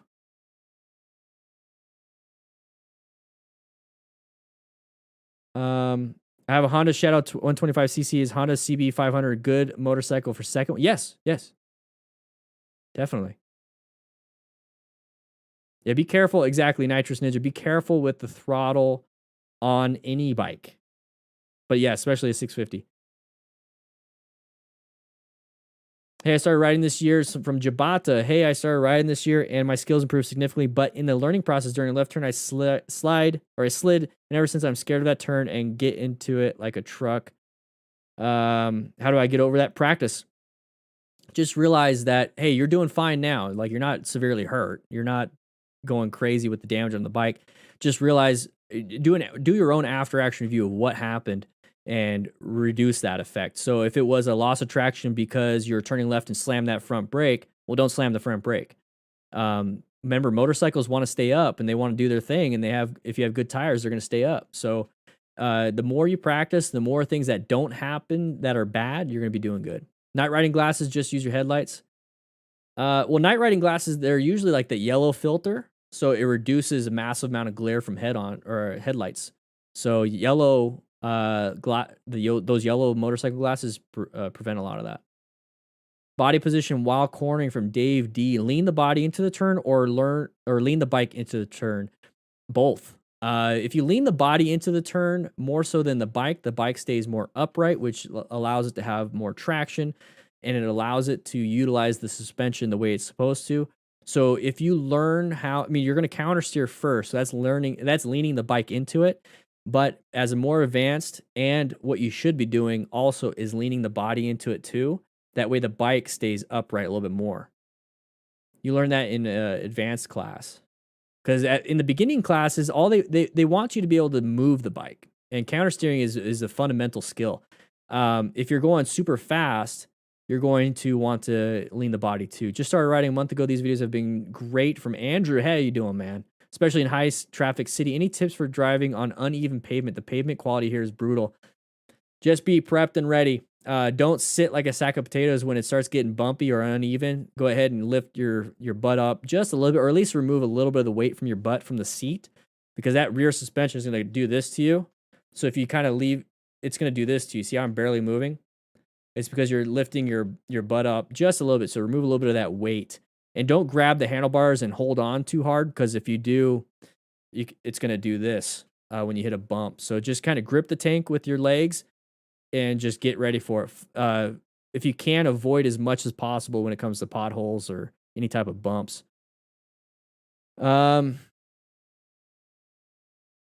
What's my beard routine? Your beard game is fire. I actually just trimmed it recently. Just like I said, massive amounts of testosterone allows me to have it. That's why I don't have any hair, because male pattern baldness, because of how much I have here. You should see my chest hair. My beard routine, I just keep it nice and clean. I have like basically like Selsun Blue for my beard, because I get beard itch sometimes, and I oil it sometimes with argan oil every so often. But for the most part, I let it ride natural. Any advices with riding with my girlfriend, same motorcycle, in a long ride? Make sure she I have a video, Amadeus, on passenger riding, but the thing is, make sure she understands. Make sure she has full gear too. That's the thing. Make sure she has full gear. If you care for her, make sure she has full gear. There's a set list of what you should do. You know, you tell her how to get on, how to get off, when to get on, when to get off, how to lean, when to lean, not lean, all these different things. For you though, specifically, a little bit slower with the throttle response and a little bit slower with the braking, just because you don't want her bouncing back and forth, hitting your head with her helmet. So be smoother on the primary controls.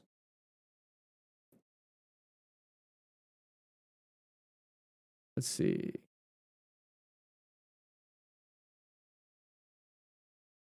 A lot of these questions, guys, you can ask in the new rider questions section of the Discord. And we have, Scarlett's there. We have everybody there. And if you are a YouTube member, you get full access to the whole Discord. There's a crew lounge specifically for crew members. That way you can, kind of get away from the 5,000 people in the lounge. But it's a giant chat room, and you can go to different channels and you can ask different questions and everything.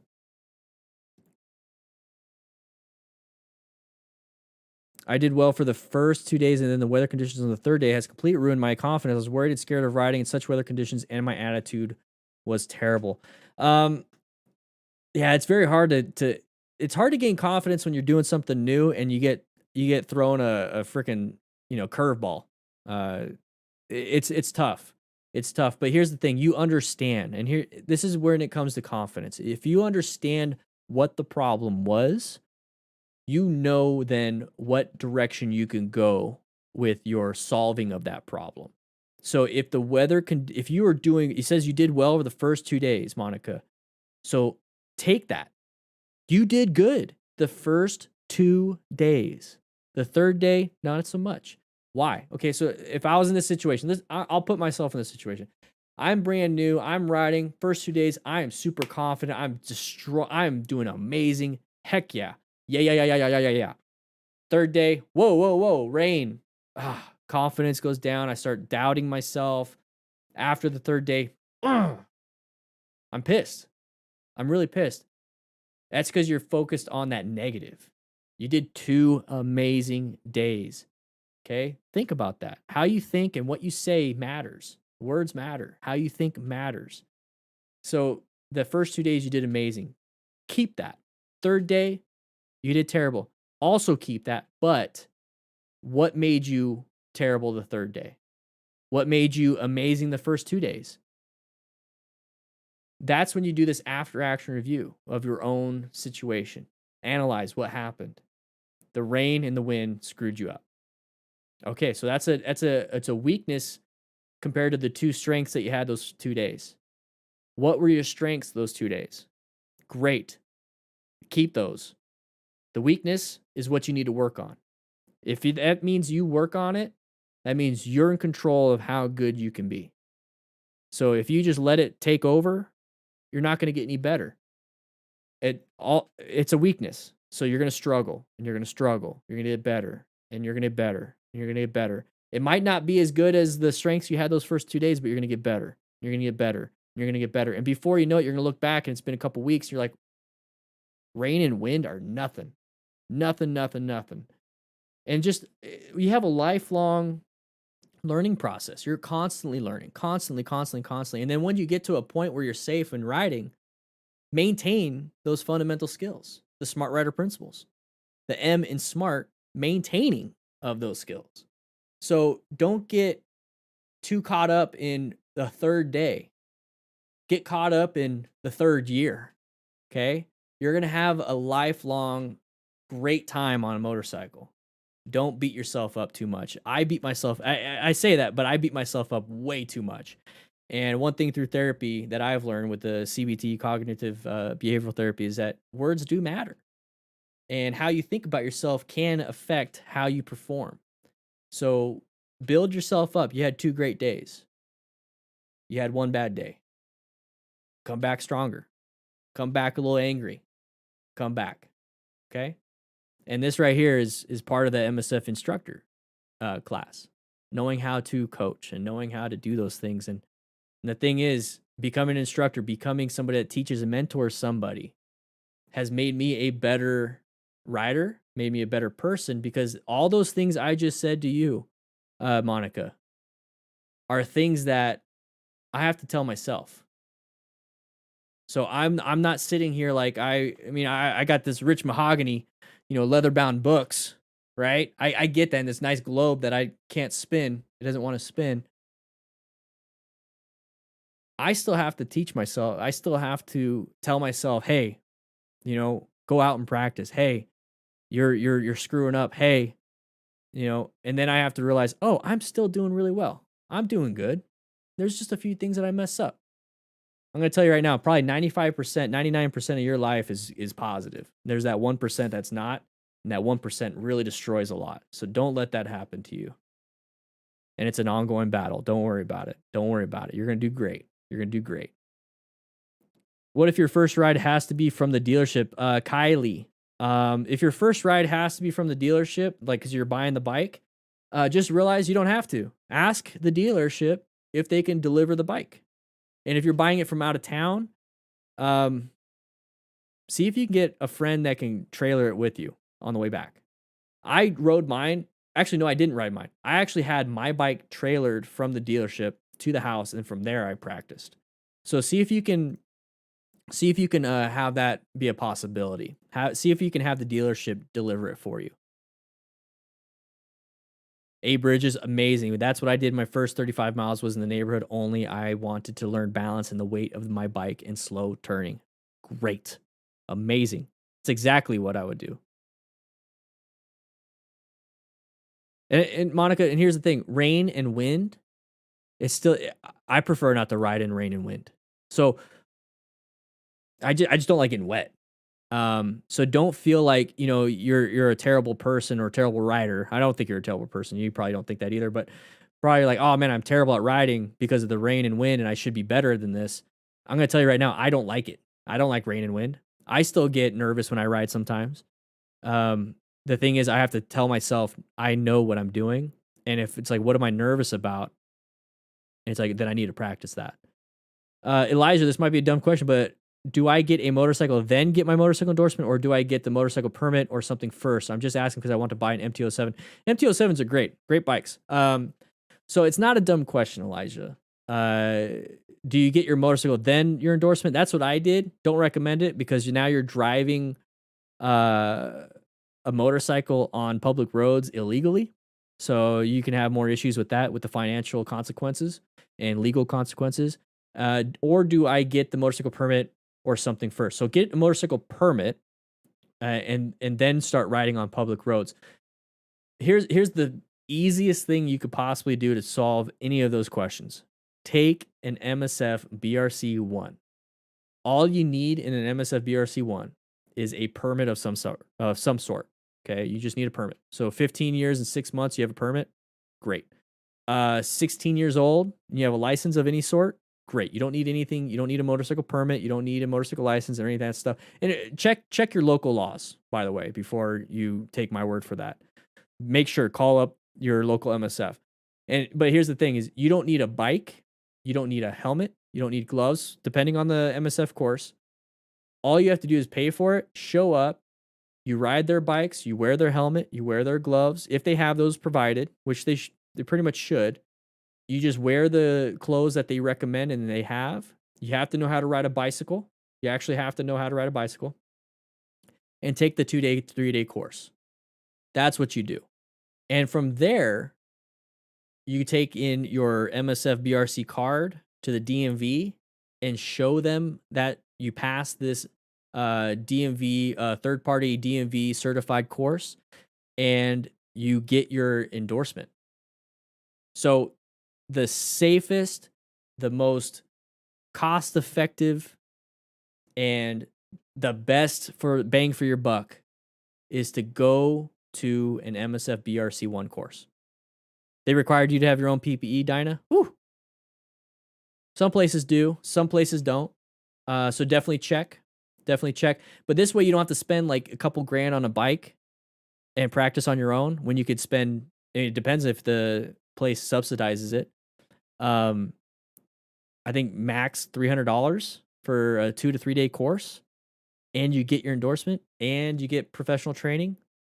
It's well worth it. It's not a dumb question. It's a great question. Where can I buy an Ironman suit that has an automatic visor? Richard, you're crazy. Scarlett's on top of it. Thank you, Scarlett. Thank you. I'm trying to catch up. You know what? I'm just gonna go straight to the bottom. I'm sorry, guys. If I skipped you, then I'm sorry. I'm over right where it says, I'm right here. I'm right there where it says Dyna Rider. So if you asked the question before Dyna Rider, ask again, please. My first Limitless one, my first ride solo was from the dealership. It was scary. Got lost, picked up the wrong roads, and finally made it home in one piece. And it's weird because you'd probably drive and you're like, you never get lost. But why do you think you get lost? Limitless one. My first ride solo was from the dealership. It was scary. Got lost, picked up the wrong roads, and finally end up home in one piece. It's because your focus is on how to ride the bike, and you don't know what it is you're doing, even though it's super familiar. And I'm going to tell you this right now, guys. That is normal. And that's the scary thing, is that you have a lot of new riders just say, I'm going to go on the public road, and then they get lost on roads that they've been driving for years. I grew up in Yuma, Arizona. I was there for my first 30 years of my life. And I was 19 when I got hired on the fire department. And so I had 19 years of knowing the roads in Yuma, Arizona, knowing them like the back of my hand. The first day I drove an ambulance, I forgot what the hell I was doing. I forgot where I was going. Weird, huh?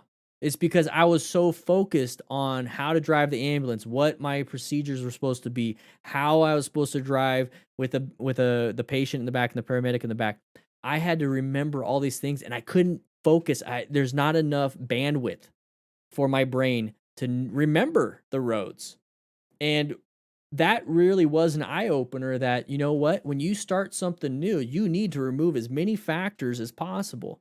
So this is why I always say that I bring my firefighting experience and my own life experiences to motorcycle coaching. And what I say to you guys is that as a new rider on a motorcycle and you get thrown onto the road, just like you did, Limitless One, you're going to not have enough brain power to know everything.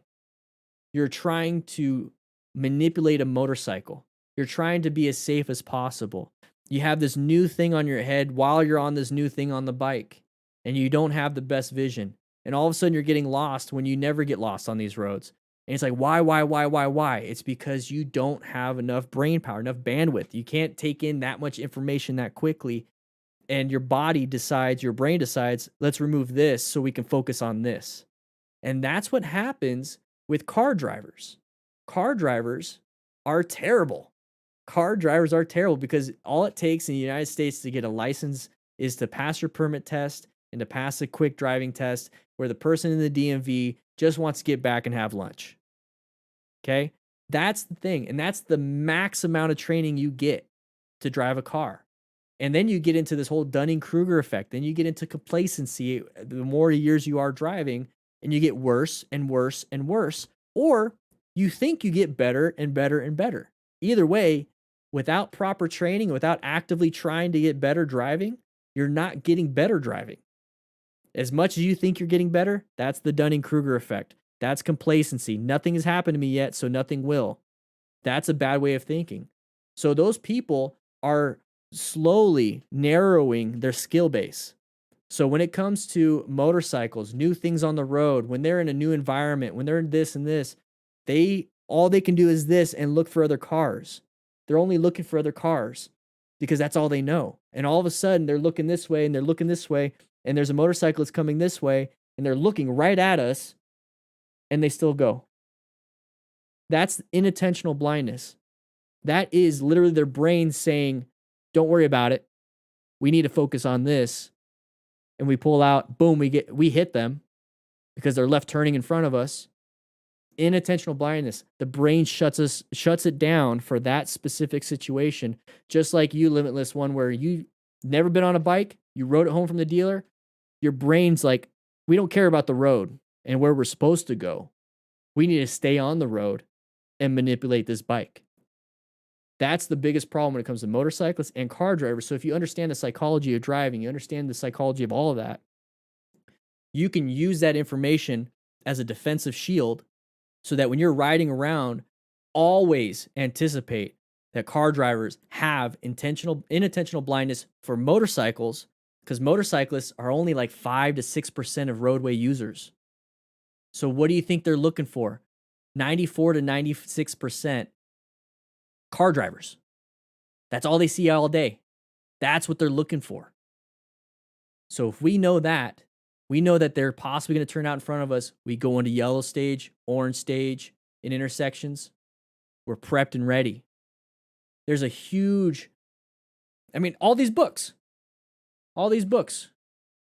they're coloring books, but all these books have taught me that we need knowledge to be safer.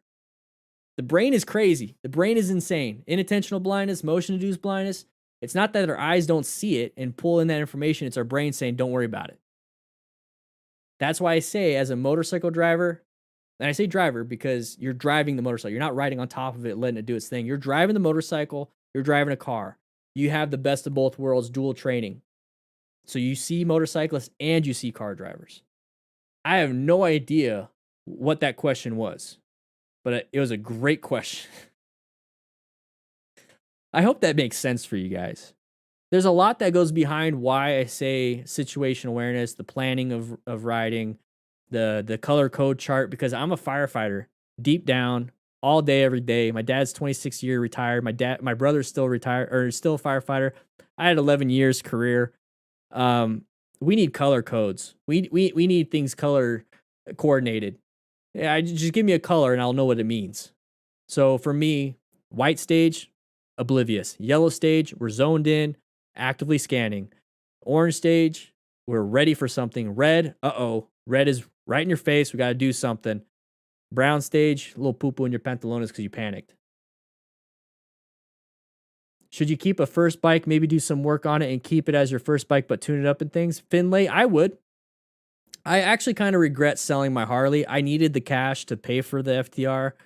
I also felt the same way when I traded in my Nissan Frontier to pay for my Nissan Sentra. And it's like, I should have just kept it.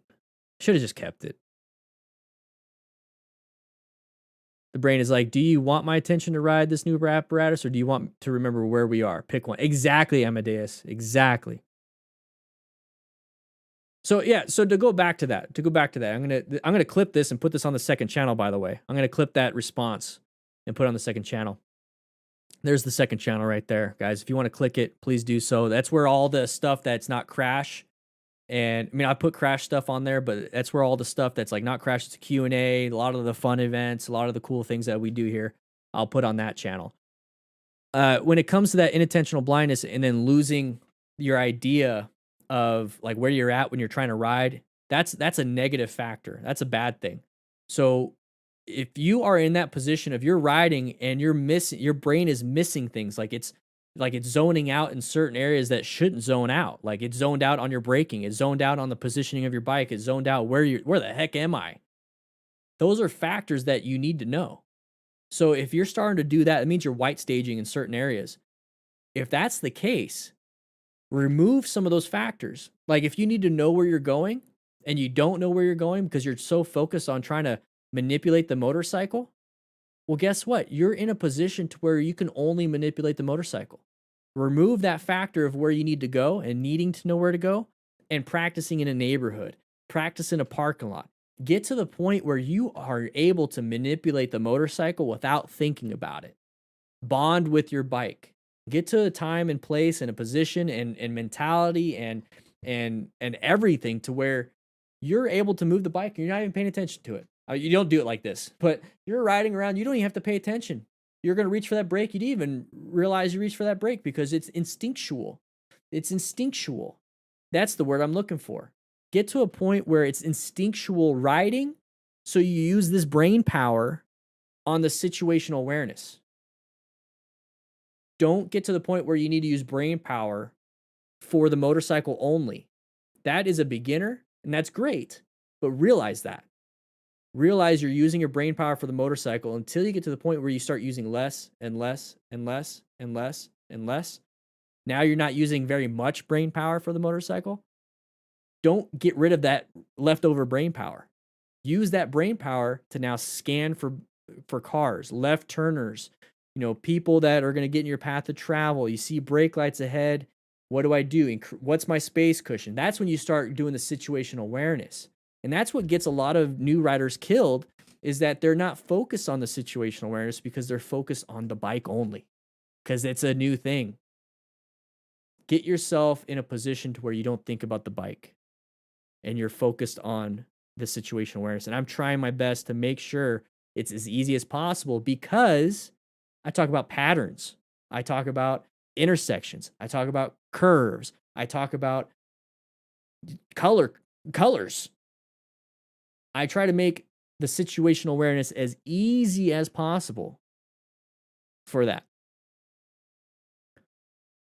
I missed something.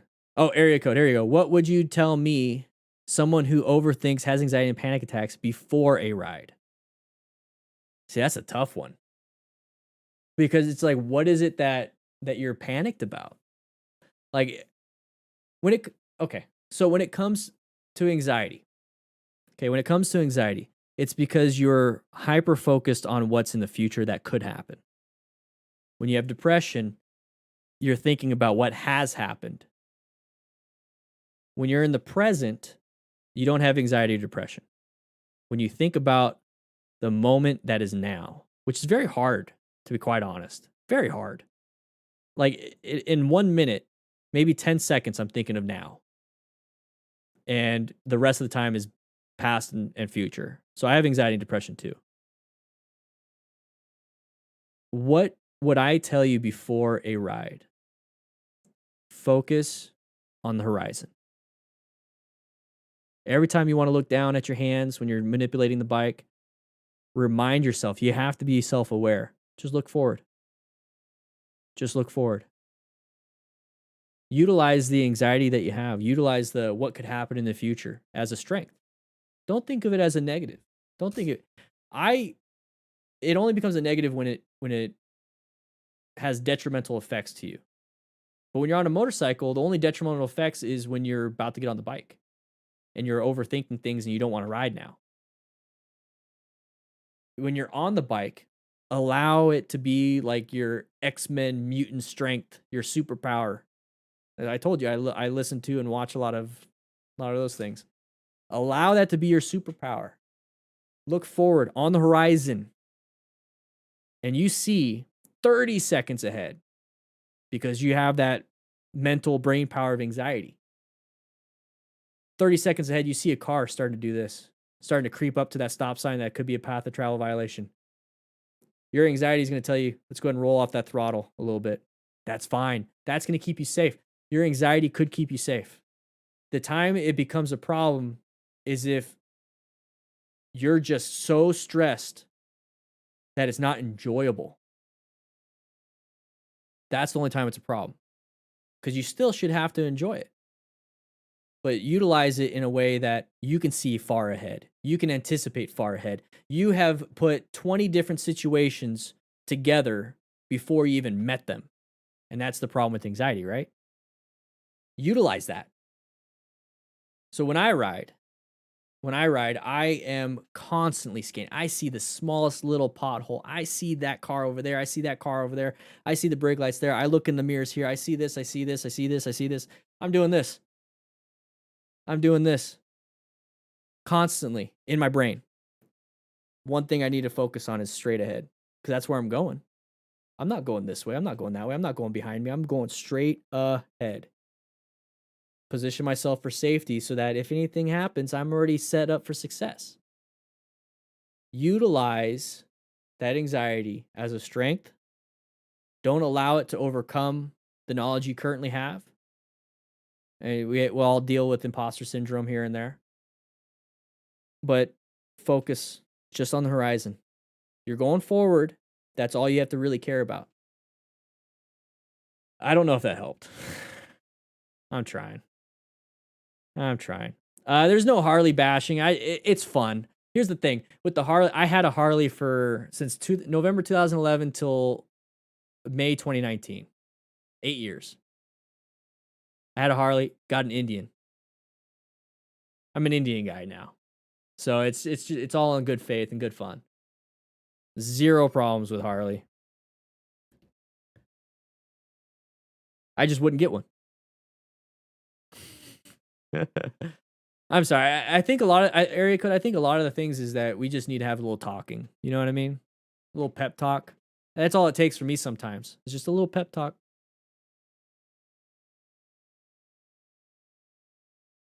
That's awesome. Gotcha stories. My brother took me for a ride on his motorcycle a while ago. He only had one helmet though, so he gave me the helmet to wear and was extremely cautious. Very good. Hey, Dan, people don't believe that bright color helmet, bright color jacket, good high beam, light, loud exhaust increase your safety. So all of that AIV, I do agree it does increase safety. Here's the thing. So high vis everything, good visual response from other people. Good head beam, light is one of the first things that your eyes are attracted to. The loud pipes, that now we're going into the ears. What is our main sense for humans? It's our eyeballs. So our ears aren't as good as our eyes. And our taste isn't as good as our eyes. Our nose isn't as good as our eyes. So when you know that, understand you're going to get the best bang for the buck for safety if you grab people's visual attention. The loud pipes, it might give you this much safety, but if you spent that amount of money on gear and classes, it'd give you this much in safety. But here's the thing. You spent that, if you have the money, you have all that, this is how much, let's say this is for the gear, this is for the headlight, this is for the training, and then this is for the loud pipes. It's still a little bit more. But what are you going to get more out of? The training. So for every second I train is better than every second that loud pipe is going off. I don't want to spend the money on loud pipes. I personally don't like loud pipes. When I do my moto vlogs and stuff, I don't want a loud pipe to go over my voice. But if you add everything together, you're going to be as safe as possible. But the best thing, the best bang, the best everything that you could possibly do is just training. Yeah, light and relative motion. Yeah. Skilled rider, exactly, Ace.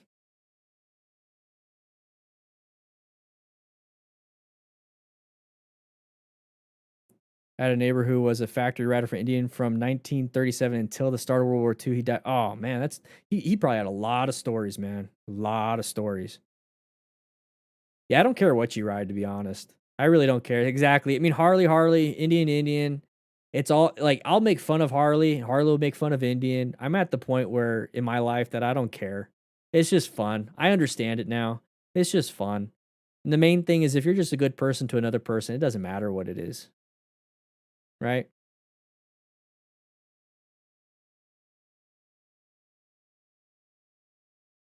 That's exactly why I was panicking on my third day when it was so rainy and windy. I was expecting the worst, and that's why I did so bad because I was terrified of being on the road that day. Yeah, exactly, Monica. It's the mentality. It's the mentality. Like you will put yourself in a bad spot. It's a lot like people talking themselves up and getting motivated. If you talk yourself down, you get demotivated and then you do worse. So words matter. How you think about yourself matters. So if you just talk yourself up, even if it's in a shitty situation, you know it's crappy. If you talk yourself up, you're going to do better. The moment you start doubting, the moment you start making mistakes. And it's hard because it's a vicious cycle. You doubt yourself, you made a mistake, which doubts yourself even more. You made a mistake, you doubt yourself.